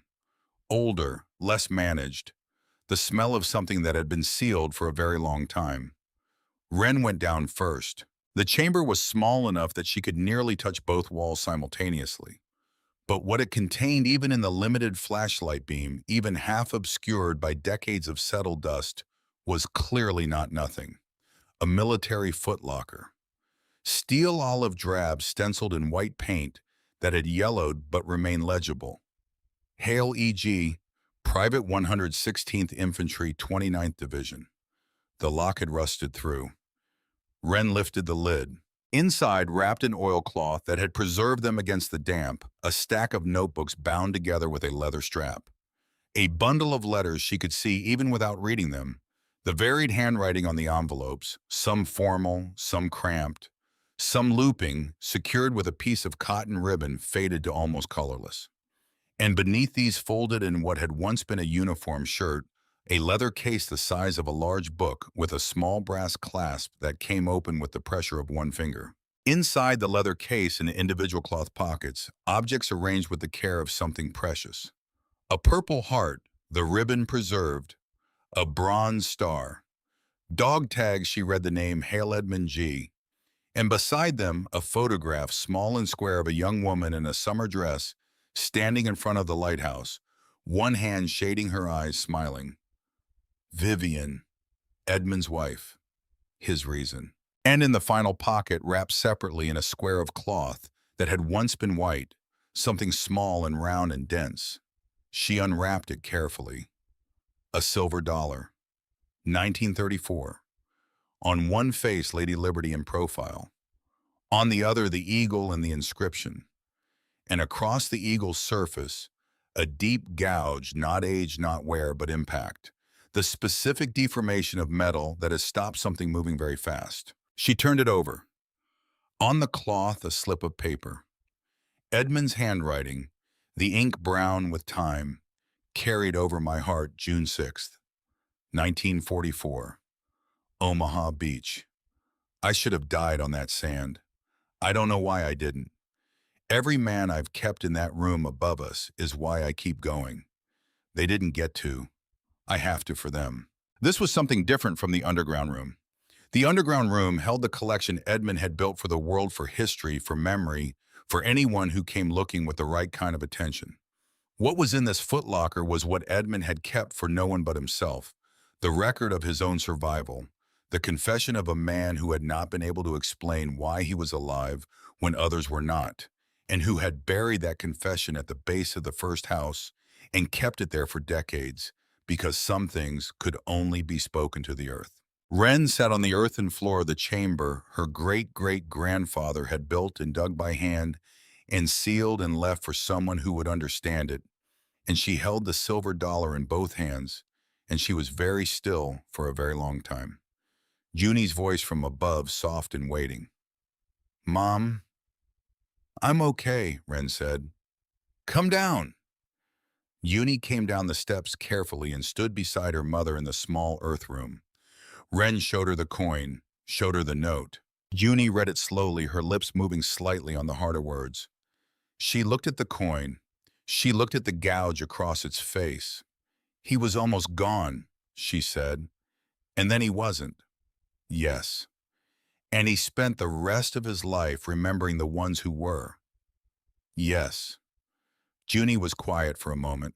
Then she said, with the simplicity of a child who has arrived at something true, "That's why the light keeps going. It's not for ships.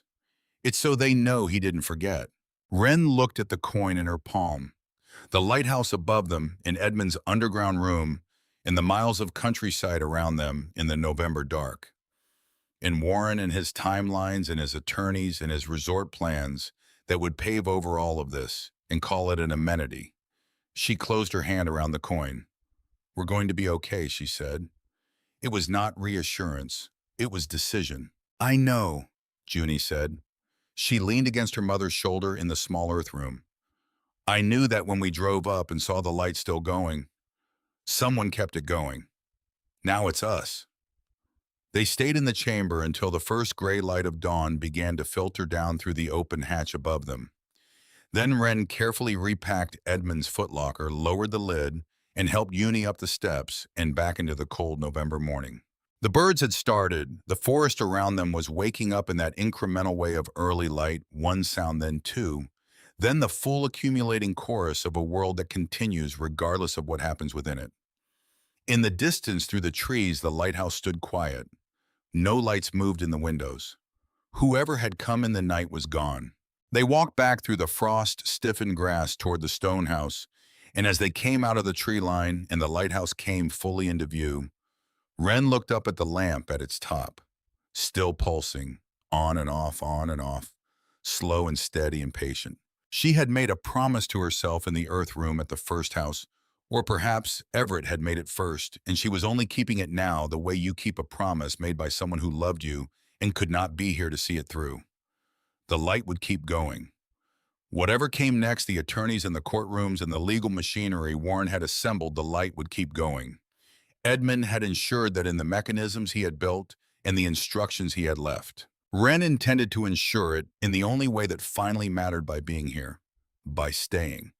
Priscilla Oakes arrived at Pine Ridge the morning after the break-in, before the sheriff's department had finished processing the scene. She was 53 with close-cropped silver hair and the kind of posture that communicated she had not arrived to be managed. She drove herself in a slate-gray sedan, carried her own briefcase, and when she stepped out and looked at the lighthouse, she did what August Fenn had done. She looked at it not as something new, but as something she had been briefed on and was now confirming with her own eyes. August had called her from the signal spot in the upper clearing, while Wren and Uni were still in the earth room beneath the old foundation waiting for dawn. He had called Mackie as well. By the time Wren walked back through the tree line with Uni at her side and the cold silver dollar in her jacket pocket, 3 vehicles were parked in the clearing, and Mackie's deputies were documenting what the night had left behind. The underground room had been breached. The star panel stood open, the mechanisms still engaged. Inside, the methodical disorder of a search conducted by people who knew what they were looking for. Display cases forced, cloth-wrapped bundles, torn open boxes upended.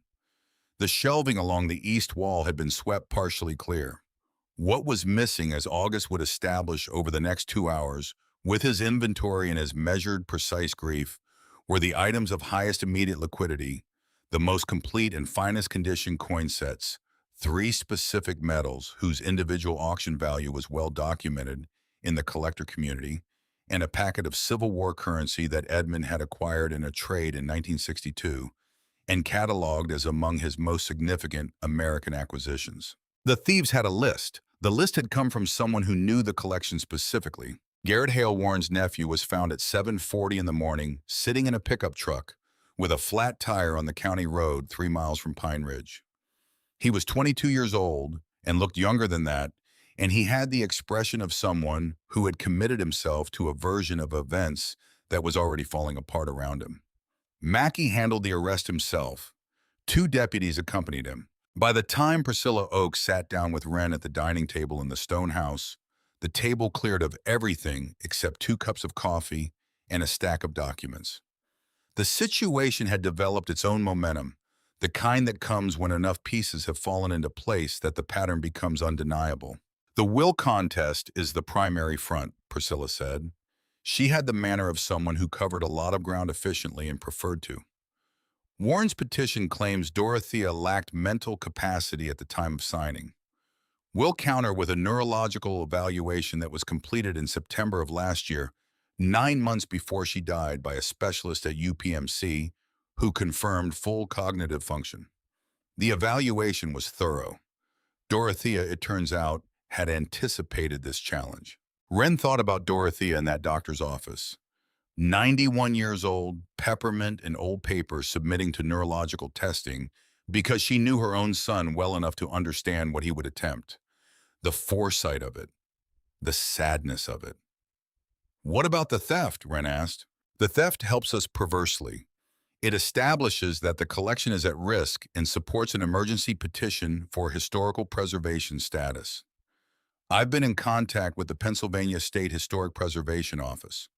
Given what August has documented, we have a strong case for designation.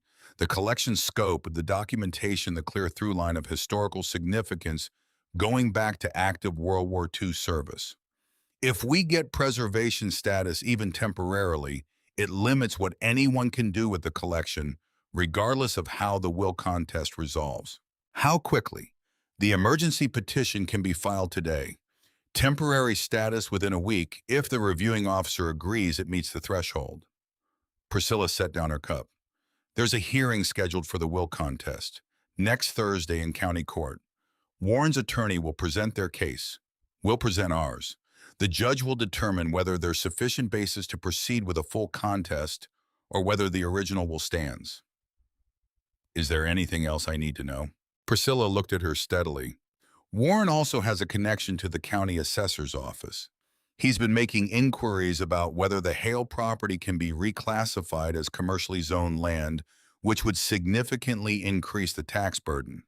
It's a pressure tactic, make the property financially difficult to maintain on your income, increase the incentive to sell. I've filed a countervailing assessment request that should delay any reclassification for at least 18 months. Wren sat with all of this. The scope of it, the legal fronts, the financial pressure, the theft, the text messages, the carefully constructed case Warren had been building for 5 years settled on her. Not with the weight of something crushing, but with the clarity of something fully revealed. She could see the whole shape of it now. And seeing the whole shape made it paradoxically less frightening. She knew what she was dealing with. That was better than not knowing. Tell me what to do, she said. Show up Thursday, Priscilla said. Tell the truth. Let us do the rest. The week between the arrest and the hearing had its own texture, the specific quality of time that passes when you are waiting for something important and cannot speed its arrival. Wren spent it in the underground room. She was methodical about it, the way Edmund had been methodical, the way Dorothea had been. She had a legal pad and a pen in the inventory system August had established over 15 years, and she worked through it shelf by shelf, case by case, cross-referencing what was present against August's records, confirming what was missing, photographing everything with her phone against the possibility that the original documentation was ever challenged. Junie helped. This had not been Wren's plan. Initially, she had imagined Junie occupying herself with books and drawing while the serious adult work was done nearby. But Junie had other ideas expressed with the quiet persistence that was her characteristic mode of getting what she wanted. I can read the tags, Junie said on the second day. You photograph, I read the tag out loud, you write it down, it's faster. It was faster, and it was something else as well.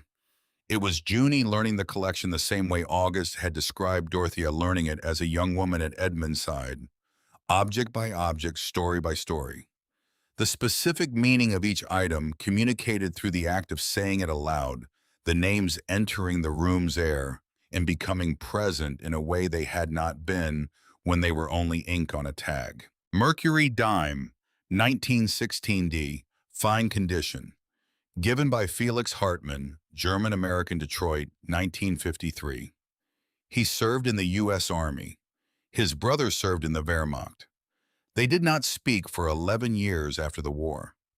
This coin was his brother's. Felix wanted it kept somewhere that understood the weight of things. Junie read that one twice slowly. Then she looked up from the tag. Did they talk again, Felix and his brother? I don't know, Wren said. I hope they did. Me too. August came every day. He brought his conservation materials and worked on the damaged cases, assessing what could be repaired and what was simply gone.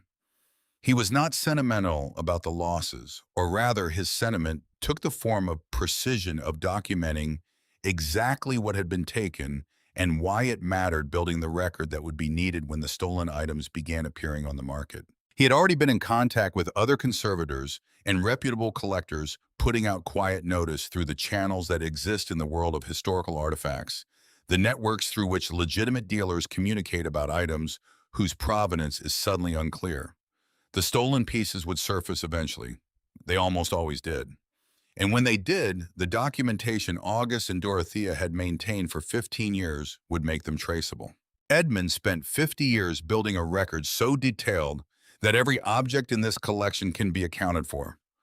August told Wren one afternoon, his voice carrying the satisfaction of someone whose professional convictions have been vindicated. Warren's people took things they can't sell openly without that documentation. They've made themselves a problem. Mackey, for his part, had been building a different kind of record. He arrived at Pine Ridge every morning with updates that he delivered in the same unhurried, flat, factual manner he used for everything. Garrett Hale had been interviewed twice. His account had changed between the first and second sessions in ways that were revealing. He had not acted alone, and he had not identified targets independently. A list had been provided. Mackey did not yet have documentation connecting that list to Warren directly, but the chain of knowledge was short, and the links were becoming visible. "He's going to try to let Garrett take the full weight," Mackey said one morning over coffee in the Stonehouse kitchen. "That's his calculation sacrifice. The nephew maintained distance, preserve the legal strategy. Will it work?" Mackey turned his cup in his hands. "Garrett's 22 years old and looking at breaking and entering plus theft of items that will be valued in the hundreds of thousands of dollars. He has a calculation to make too." He looked at Wren. "People usually make the calculation that serves them best. We'll see which way he goes." On Wednesday afternoon, the day before the hearing, Roscoe Tanner arrived at Pine Ridge. Wren had not known he was coming. August had arranged it in the quiet way. August arranged things, making a phone call to a veterans organization in Virginia, explaining the situation and receiving in return the information that there was one surviving member of Edmund Hale's Unit D Company, 116th Infantry, 29th Division, living in a care facility in Charlottesville and in possession of his full faculties and a very clear memory. He was 94 years old, and he arrived in a wheelchair, pushed by a young man from the Veterans Transport Service. He had white hair cut close to the skull and a face that had been shaped by nearly a century of weather and experience into something that was less a face than a record. His hands on the arms of the wheelchair were large and spotted with age, the hands of a man who had once been very strong. When they brought him through the gate and he saw the lighthouse, he stopped.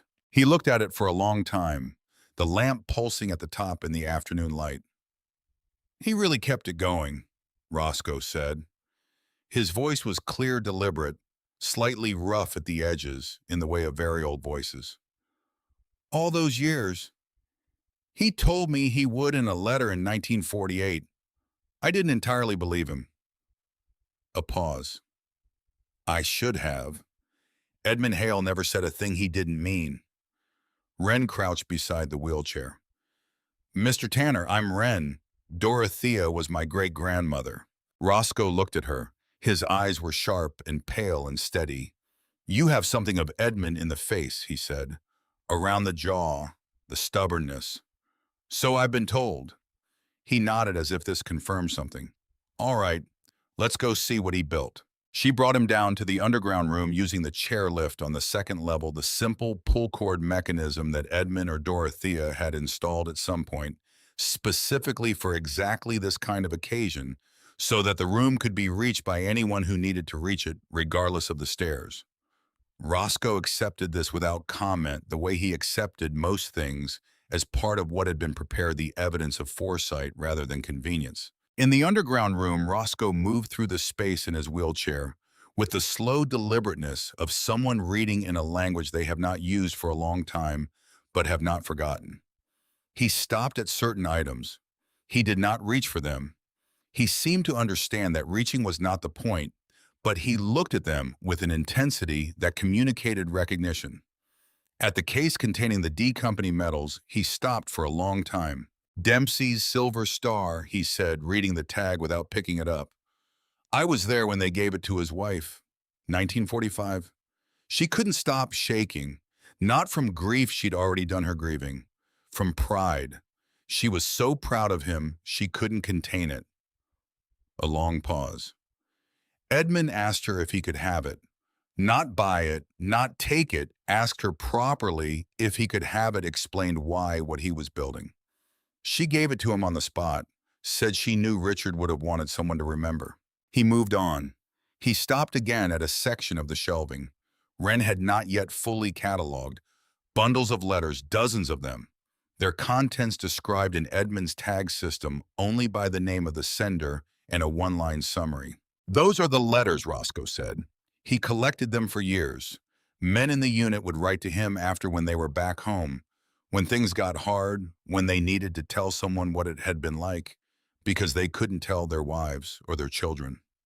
He wrote back, "Every one." A pause.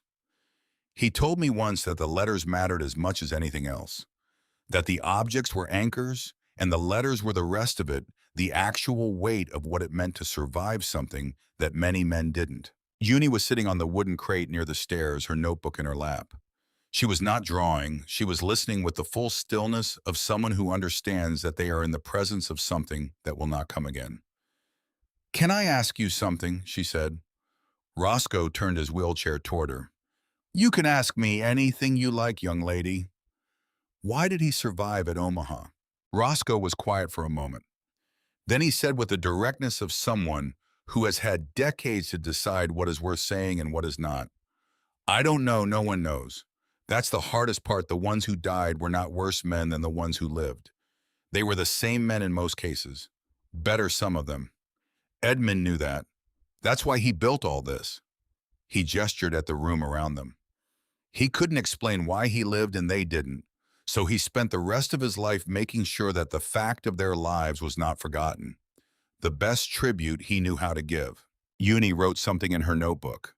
Wren looked over her daughter's shoulder. He couldn't explain it, so he built something instead. She thought that was perhaps the most accurate description of the collection she had heard. More accurate than any of the appraisals, or the legal designations, or the preservation petitions. Edmund Hale had not been able to justify his survival to himself, so he had built a 50-year argument for its worth. The county courthouse in Grover's Creek had been built in 1924 and had the architecture of an era that believed public buildings should communicate permanence. High ceilings, dark wood paneling, the smell of paper and central heating, and the stillness of a space where decisions are made that outlast the people making them. Wren and Priscilla arrived early. They sat at the respondents' table, the table of the party defending rather than challenging, and Wren arranged the documents Priscilla had prepared while Priscilla reviewed her notes for the last time. August sat in the gallery directly behind them. Mackie was there in his off-duty capacity, which was to say without his uniform, but with the quality of attention he brought to situations he considered significant. Warren and his attorney, a man named Kellerman, whom Wren was meeting for the first time, sat across the aisle. Warren had dressed for the occasion, charcoal suit, appropriate gravity. The presentation of a man with legitimate concerns rather than a man with financial motives. He was good at the presentation. She had to grant him that. Kellerman presented first. He called 3 witnesses over 90 minutes. A home health aide who had visited Dorothea twice a week in her final year testified that Dorothea sometimes confused the names of television programs and occasionally lost track of what day of the week it was. Under cross-examination, she acknowledged that Dorothea had been consistently clear about her financial affairs, her property, and her wishes for the collection. A financial advisor from Pittsburgh testified that Dorothea had declined several investment opportunities in her final 3 years that he considered prudent, preferring to keep her savings in low-yield accounts. Under cross-examination, he acknowledged that the alternatives he had recommended carried risk, that Dorothea had articulated her reasons for declining coherently and consistently, and that conservative financial management in one's 90s was not irrational. Warren himself took the stand. He spoke of concern for his mother's well-being, of conversations that had seemed disconnected, of his worry that she was becoming isolated. He was careful and measured and almost convincing until Priscilla asked him when he had last visited Dorothea at Pine Ridge. He said he could not recall precisely. Priscilla produced the visitor log that Mackie had discovered in Dorothea's papers, a simple composition notebook in which she had recorded with characteristic precision the date and purpose of every person who had come to Pine Ridge in the last 8 years. Warren's name appeared twice. The most recent entry was 4 years ago. Kellerman objected. The judge allowed it. Then Priscilla presented her case. The neurological evaluation first Dr. Sarah Whitaker of UPMC, whose findings were entered into the record and whose clinical language was unambiguous. Patient demonstrates full orientation to person, place, and time. Long-term and short-term memory intact within normal parameters for age. No evidence of cognitive impairment affecting judgment or decision-making capacity. August testified about the collection, its scope, its documentation, its historical significance, and Dorothea's consistent, detailed engagement with its management and preservation over the 15 years he had known her. He described their working sessions with specificity. He described Dorothea's reasoning about the collection's future with precision. He said simply and without drama that the woman he had worked with bore no resemblance to the woman being described in Warren's petition. Mackey testified about his 20-year professional relationship with Dorothea and about the property records and corporate documents he had assembled regarding Ridgeview Land Partners and Warren's acquisition activities in the Pine Ridge area. He stated his observations without characterization. He let the timeline speak. Then Roscoe Tanner was brought forward. He moved through the courtroom in his wheelchair with the unhurried dignity of someone for whom courtrooms are no more or less important than any other place.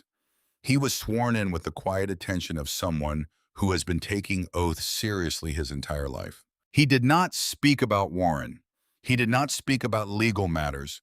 He spoke about Edmund Hale, about D Company, 116th Infantry, about Omaha Beach on June 6, 1944, about the men who died and the men who lived and what the difference between those two groups had meant to the ones in the second category. He spoke about Edmund's letters over the decades, about the collection he had described in those letters, about what he had understood Edmund to be building and why. He looked directly at the judge, a woman in her early 60s, silver hair pulled back, who had been listening with the quality of attention that very good judges develop for testimony that matters. Edmund Hale told me in a letter in 1962 that he hoped what he was building would outlast him the way the men it honored had outlasted everything else they'd endured. Roscoe said, "He told me he'd found the right person to carry it forward in his daughter Dorothea. He was right. I never met Dorothea Hale, but I know her from what her father said and from what's standing on that hill. A woman who kept that light burning for 76 years and documented every item in that collection with the same care her father used was not a woman suffering from diminished judgment. She was a woman honoring a promise." He looked at the judge. "There's nothing wrong with that judgment. It's the clearest kind." Wren testified last. She had been rehearsing what to say for days, drafting versions in her head while she cataloged the collection, while she lay awake in the stone house listening to the forest. She had imagined something structured and comprehensive. What came out when she sat in the witness chair was simpler than that. She talked about the Sundays at Dorothea's kitchen table, about the stories of Edmund that Dorothea told with the precision and vividness of someone recounting things she had witnessed, not merely heard, about the clarity with which an old woman recalled the important things, the texture of Edmund's voice, the way he held a coin when he showed it to someone, the names of men he had served with as naturally as she named her own children. She talked about the Lighthouse, about arriving and seeing it for the first time, the lamp pulsing in the November afternoon, inexplicable and somehow immediately right. About finding the letter Dorothea had written. About going down into the underground room and understanding for the first time what 50 years of careful intention looked like when it had been built by someone who understood what they were doing and why. She talked about Everett's letter, briefly without self-pity, because the courtroom was not the place for it. And because it was not a sad story, it was a story about a man who had understood something important and had tried to make sure it was preserved, and who had trusted the woman he loved to arrive at it in her own time. When Kellerman cross-examined her, he asked about her financial situation, about the mortgage, about the potential value of the collection and the property, and what that value could mean for someone in her circumstances. She said, "I'm aware of what it's worth. That awareness doesn't change what it is or what Dorothea asked me to do with it." He asked whether she had the resources to maintain a property of this kind on her current income. She said, "I'm working on that." He asked whether she had considered that her great-grandmother might have been placing an unfair burden on a young woman already dealing with significant personal hardship. She looked at him for a moment. She thought about Edmund's silver dollar in the earth room beneath the old foundation, about Junie reading the ledger tags aloud, object by object, name by name, about the lamp at the top of the lighthouse pulsing its slow rhythm through every night since 1948. Dorothea knew exactly what she was doing, she said. She knew it would be hard. She left me every tool I needed to do it anyway. That's not a burden, that's trust. The judge took a recess of 40 minutes.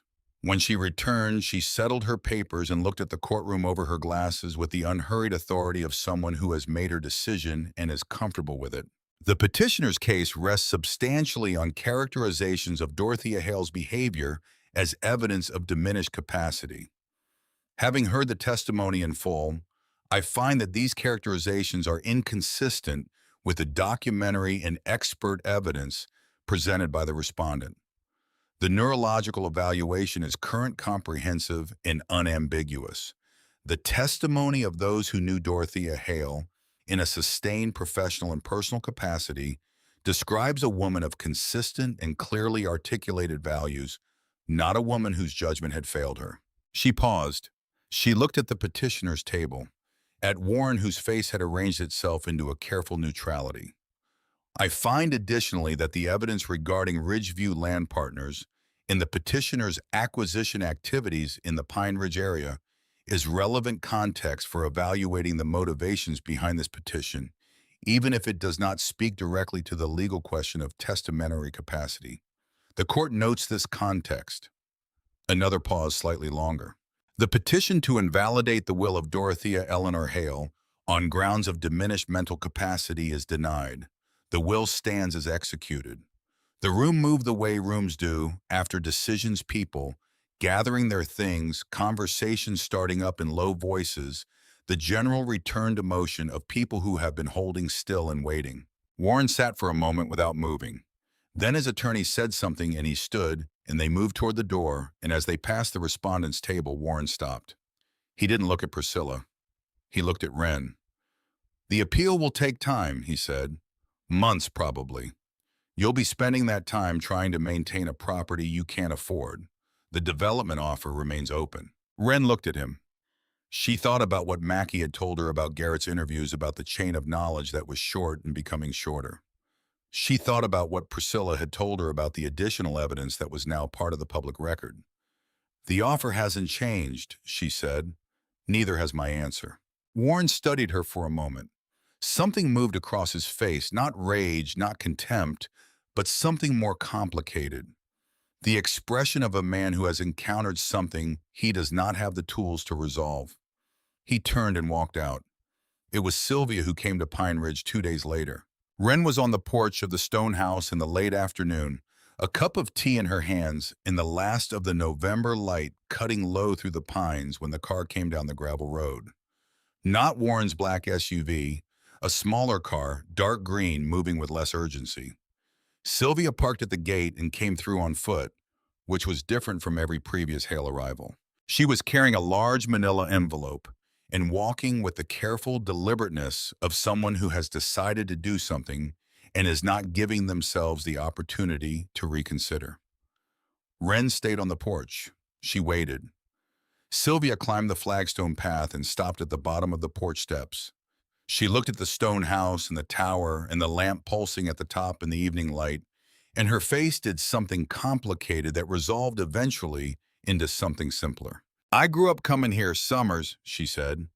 "Did you know that Father would bring us out, Warren and me, every July for 2 weeks? Mother would cook on that old range in the kitchen. Edmund would let us follow him around the property." She looked at the lighthouse. "He took me down to the collection when I was 9. First time. He put a French franc in my hand and told me about the baker and Con. I held that coin for an hour." A pause. "I'd forgotten that. I forgot it somewhere along the way." Wren waited. Sylvia held out the manila envelope. "The land records for the north parcel, 10 acres from the ridge down to the property line. Edmund's land, it was deeded to me separately from the main property in Mother's final estate planning. I had the choice of what to do with it. Wren took the envelope. She opened it. Property deed properly executed, Sylvia's signature on the transfer page. Wren's name on the new ownership line. Warren doesn't know, Sylvia said. He will when it's recorded. He'll be angry. Will you be all right? Sylvia looked at her. The expression was measuring, not unkind. I've been afraid of Warren for 30 years. That's a long time to be afraid of someone who wants things that aren't his. She straightened slightly. I think it's time to stop. Wren looked at the deed in her hands. 15 acres had become 25. The ridgeland Edmund had looked out at from his lighthouse, the land Vivian had stood on in the photograph from the leather case, it was all one property now. There's something else, Sylvia said. She reached into the pocket of her jacket and produced a small folded paper. Garrett called me last night. He's cooperating with the sheriff fully. He told me to give you this, said he found it when he came into the collection room, and that he didn't take it, he left it. He wanted you to know. Wren unfolded the paper. It was a photocopy of an internal email from Ridgeview Land Partners, dated 8 months before Dorothea died, with Warren's name in the signature block. It discussed the timeline for the will contest in terms that assumed the contest had already been planned. It discussed the collection's liquidation in terms that assumed the outcome of a legal proceeding that had not yet occurred. She gave it to Priscilla that evening. Priscilla said nothing for a moment. Then she said there would be additional proceedings and that they would go well and that Wren should sleep. The next morning, Wren went alone to the underground room while Junie slept late after the exhausting days leading up to the hearing and through it. She sat at Edmund's desk in the early light and looked at the drawer she had been looking at since the second day.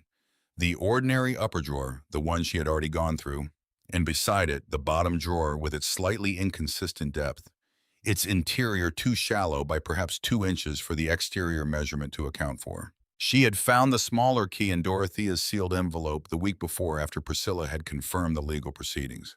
The envelope had been the second one, not the letter delivered at the will reading, but a second envelope that Priscilla had been instructed to give Wren after the hearing's conclusion.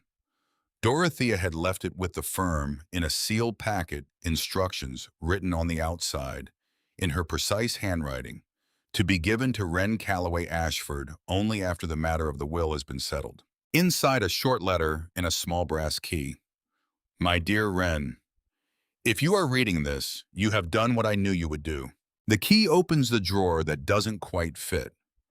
Edmund kept his most private things there, not the collection, which was always for others, but the things that were only ever for himself. He showed them to no one his entire life. After he was gone, I looked once, understood what they were, and sealed them again. I told Everett about them because I thought he should know what kind of man Edmund was before he agreed to be his heir. He did agree. He understood immediately. These things belong to the keeper. That means they belong to you now. All my love. The smaller brass key seated in the lock of the hidden compartment cleanly. She turned it. The bottom panel of the drawer's interior released on a spring, swinging downward, to reveal a narrow space below perhaps 3 inches deep, running the full width of the drawer. Inside, a Purple Heart medal, the ribbon preserved in a velvet holder. Edmund's owned the one not in the footlocker under the old foundation, the one she had not known existed. Beside it, a folded square of cloth white, once now the ivory of very old linen, with a small monogram embroidered in faded blue thread. V.H. Vivian Hale. She unfolded it carefully.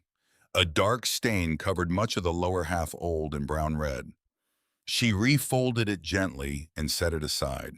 And in the final space, in a small tin that had once held mints wrapped in a scrap of the same oilcloth from the footlocker, the silver dollar again.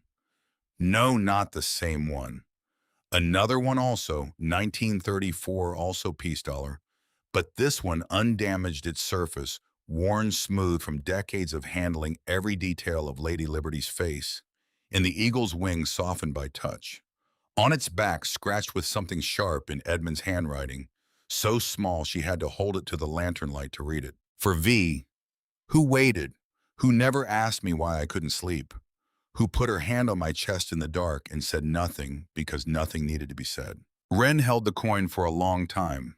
She thought about Edmund in the rooms above her head, in the house he had built for Vivian, in the tower he had lit for men who could no longer see any light.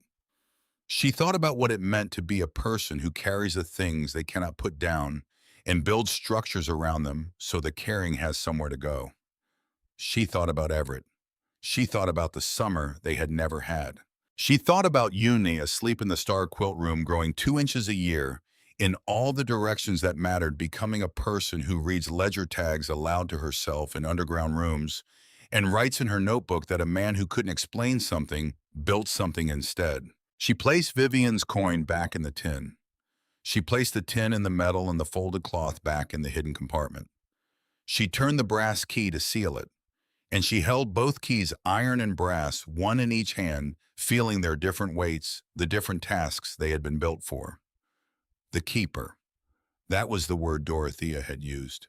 Not the owner, not the heir, the keeper. She threaded both keys onto the chain she already wore around her neck alongside Edmund's locket, the one Uni had found in the first days and given to her without being asked, as if she had understood, without being told that this was where it belonged. 3 metal objects now on the single chain, the star-bowed iron key, the small brass key, the locket with Vivian's photograph inside. The accumulated weight of what had been kept and what still needed keeping.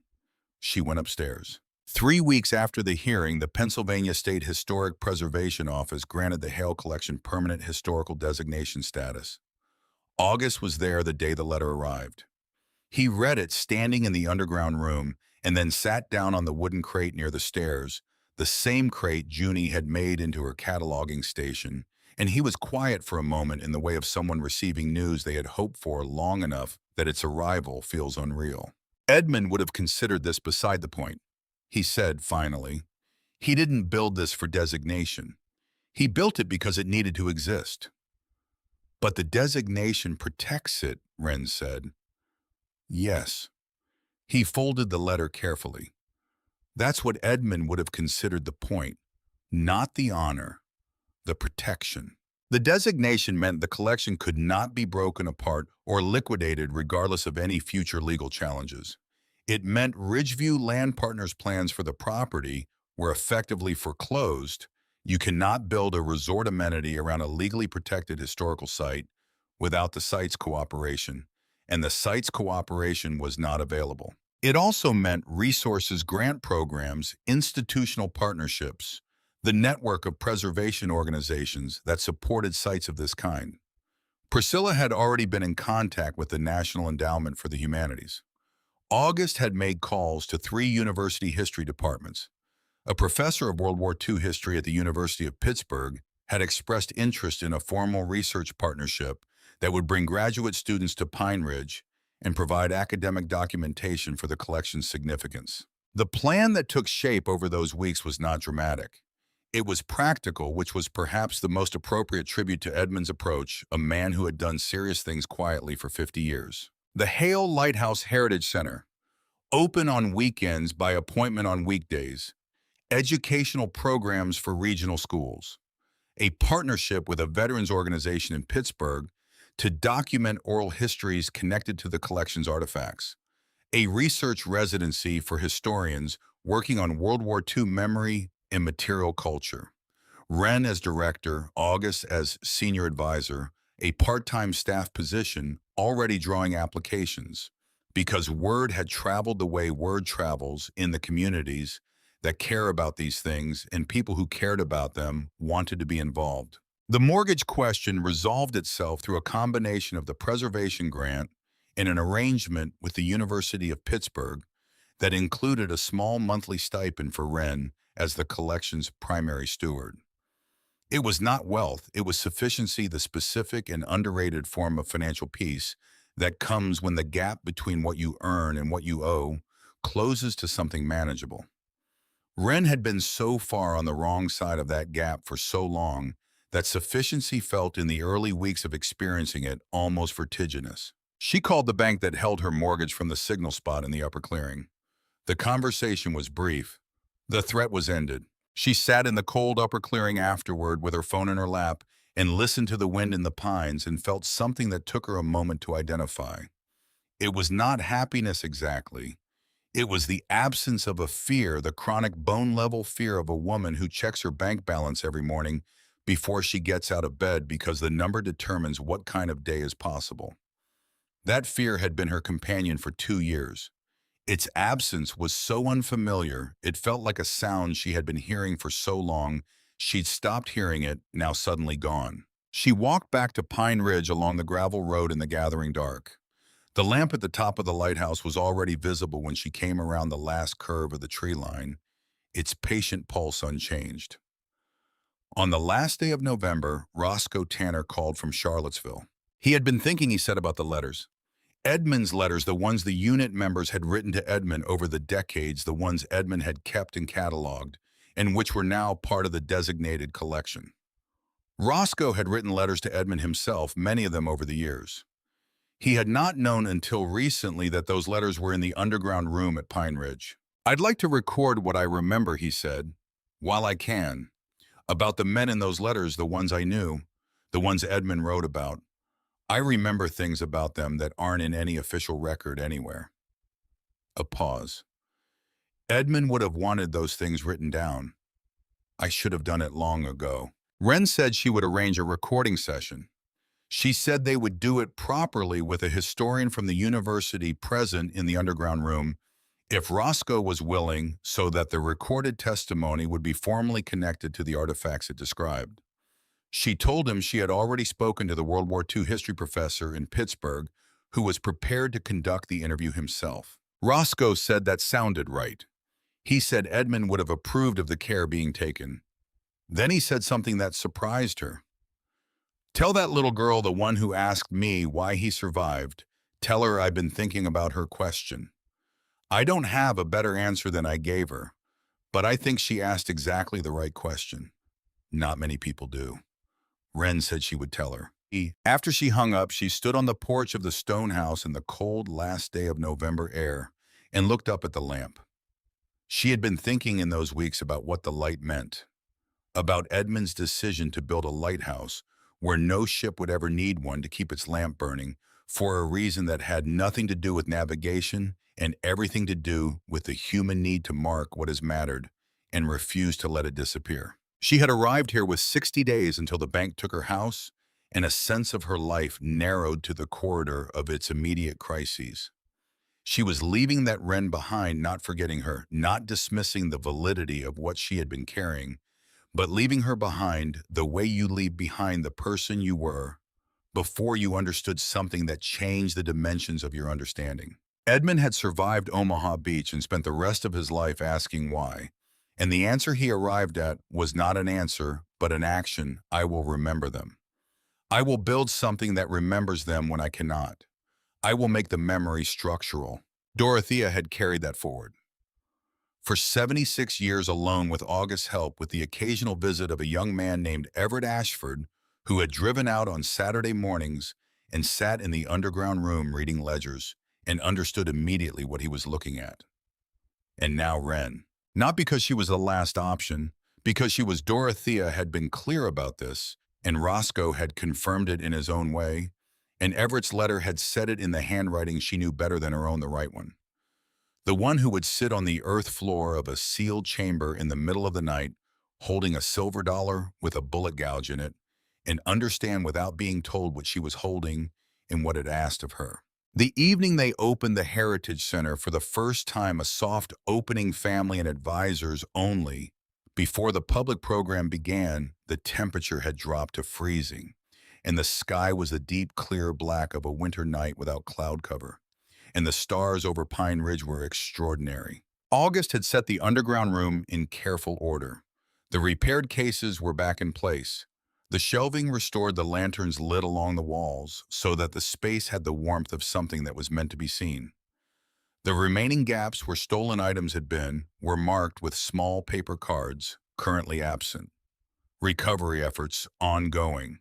3 of the 6 missing items had already surfaced through August's network and were in the process of being legally reclaimed. The others would follow. Priscilla was there. Mackey was there. Dr. Whitaker, the UPMC neurologist who had evaluated Dorothea, had driven from Pittsburgh because August had invited her, and she had said she wanted to see what she had been protecting. She stood in front of Edmund's first ledger and read his opening entry with the expression of someone encountering something they had not expected. Roscoe Tanner's granddaughter had come on his behalf. He had not been well enough to travel that evening, but she brought word that the spring recording sessions were scheduled and that he had already begun writing down what he remembered so he wouldn't lose it before the historian arrived. She read a short letter from him aloud in the underground room. In it, he described the first time Edmund had written to him about the collection in 1952 and what Edmund had said he hoped it would become, not a museum, not a monument, but a room where the people who had been forgotten could be remembered by anyone willing to come and pay attention. That's what it is now. The letter ended. Edmund would be satisfied with that. He was not a man who needed more than that. Sylvia Hale came. She had not announced that she was coming. She simply arrived at the gate at 6 in the evening, alone in her dark green car. Wren let her in without comment. In the underground room, Sylvia moved slowly the way she had described moving through it as a 9-year-old girl following Edmund. She stopped at a case near the center of the room, the D Company medals, and she stood there for a long time without speaking. She found Wren later standing near Edmund's desk. "Mother was right," she said. "It was simply stated without performance. She was right about you. She was right about all of it." Wren thought of the photograph on the mantelpiece, Dorothea as a girl of 8 or 9, squinting against summer light on the front step of this house. 92 years old when she died, and she had spent the better part of those years here, or thinking about here, or writing letters to people who needed to understand what here meant. She had held this thing together through the entire span of her adult life alone, in the later years with only August's quiet assistance and the patient revolution of the lamp above. That was the true inheritance, not the collection, not the land, not the lighthouse. The willingness to hold something that mattered across the years it took to matter. "She left me everything I needed," Wren said. "I just had to find my way here." After everyone had gone, Wren and Uni sat on the front step of the stone house in the cold and looked up at the sky.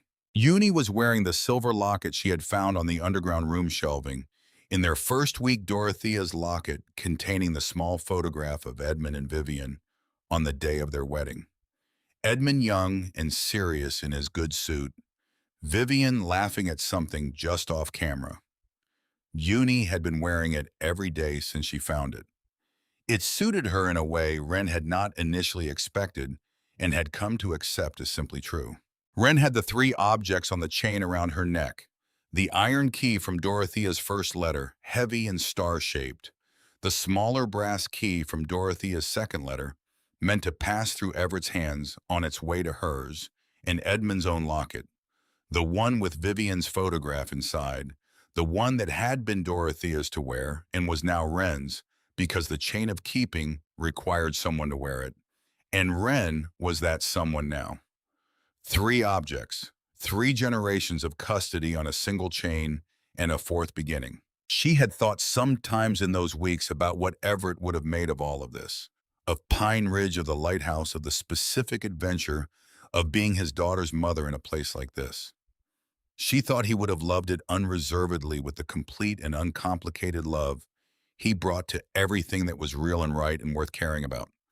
She thought he would have driven up this road and stepped out of the car and looked at the lighthouse and said something simple and true, the way he always said simple and true things when other people said complicated, unnecessary ones. She thought she was doing what he would have done, and that was not a consolation. It was a continuation. Above them at the top of the lighthouse, the lamp pulsed in the winter dark. "Mr. Tanner's granddaughter said he's going to come in the spring," Junie said, "for the recordings." "Yes, I want to be there for that." "You will be." Junie was quiet for a moment watching the lamp. Her breath made small, visible clouds in the freezing air. The stuffed rabbit was inside on her bed. She had stopped carrying it everywhere sometime in the last 2 weeks. Setting it down one morning without ceremony, the way children set things down when they have moved past the need for them, without quite deciding to. Are we the keepers now, Mom? The lamp pulsed, on and then off and then on. Wren looked up at it, this improbable structure on an improbable hill, built by a man who could not explain his own survival, and so spent 50 years proving it had been worth it. She looked at the dark forest around them, and the ridge against the night sky, and the extraordinary winter stars above the lighthouse in the clear Pennsylvania dark.